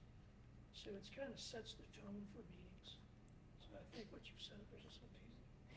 You know, one thing I will even add to this is a company that I work with in Austin that taught them how to do coherence, and then when they have their meetings, we do something similar where we call it 2 good minutes, and we do 2 minutes of coherence, and then we do 5 minutes of gratitude.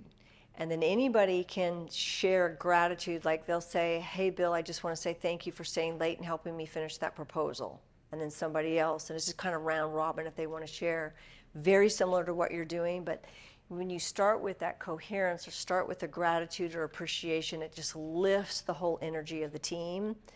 And then it sets the tone for the rest of the meetings. And what we noticed when we started doing that is the team meetings went from like an hour to 45 minutes. So we Steps, I'm sorry, I interrupted.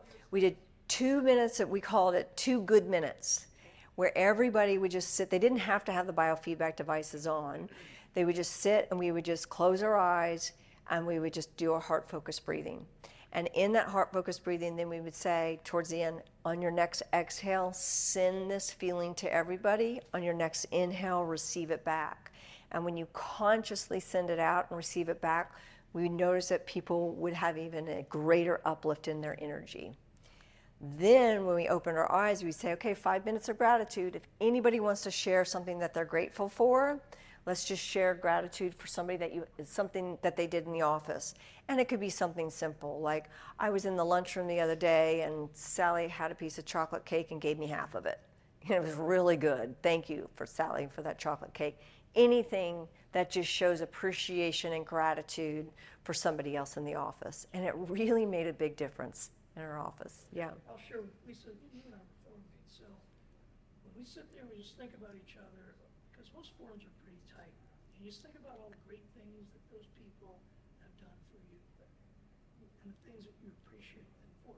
So that's not, we're not verbalizing, but it's just thinking about the other people that are on that call. And just kind of, it's really weird, it just sets the tone, because all that stressful, and some people show up to the forum meeting like a minute before trying to log into their Zoom, they're all stressed out. So you take, like you talked about, you take that first 2 minutes just to calm and, exhale all the negativity. Just sets the tone, right? Totally sets the tone. Any other questions, you guys? Have you ever used a device that is, okay, so at the gym where I go to, there's like wellness area of it, and they have devices where you sit in front of them and it flashes light and it sends frequencies to you that are supposed to then change your frequency in your body. Is that, I don't, they say there's scientific evidence that this works, but I don't know if it does or not. Do you have any experience using anything like that? Yes, I have experience using light therapy, and I'm a proponent of a lot of these biohacking techniques. I love it, and I love what you're talking about, and yes, it does make a difference because remember, everything's energy, and if they're sending a coherent light frequency into the body, it can help affect the body and help to bring the body into coherence.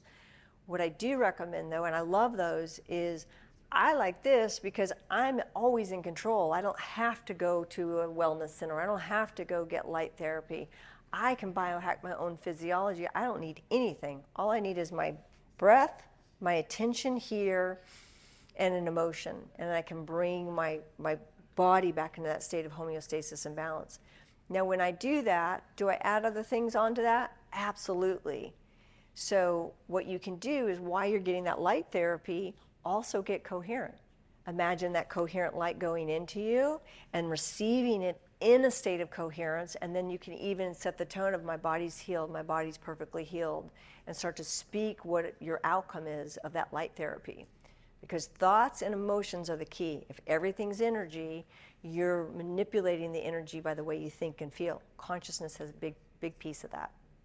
So you can stack these tools with each other. You can do coherence, and then you can stack other tools.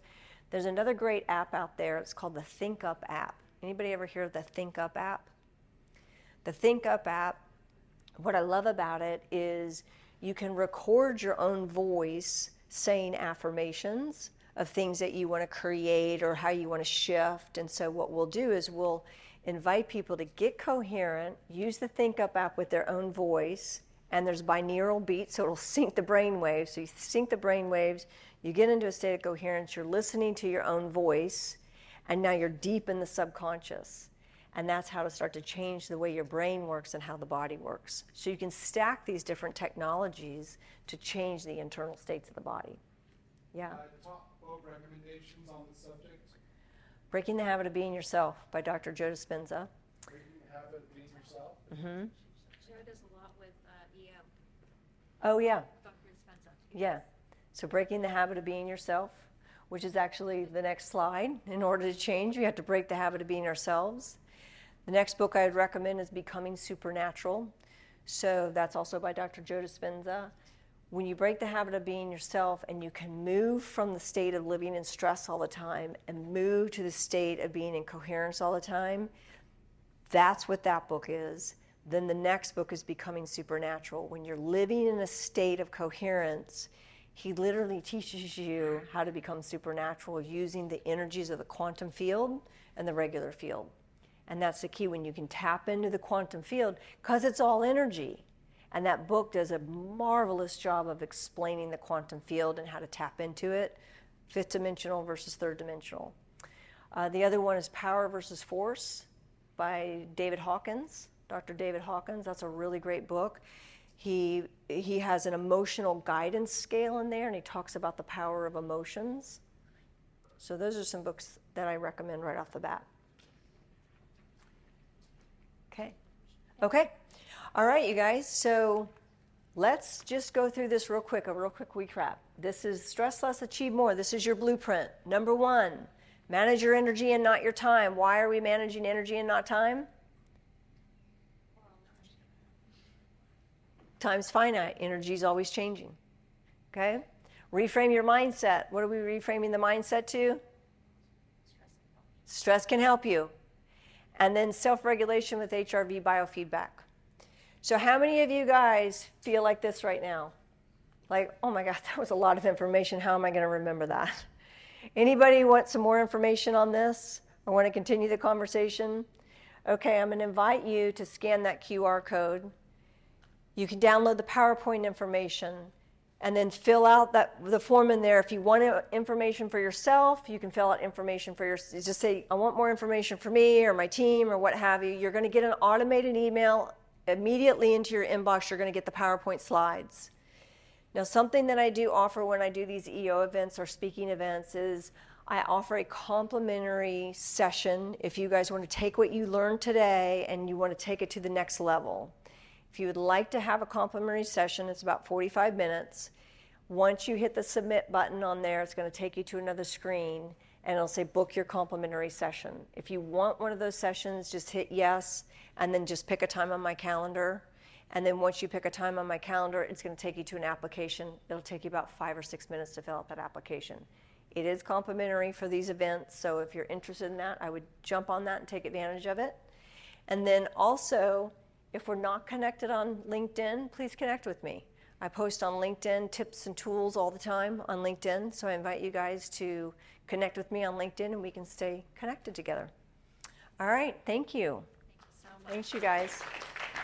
Thank you. Another thing is that we are recording.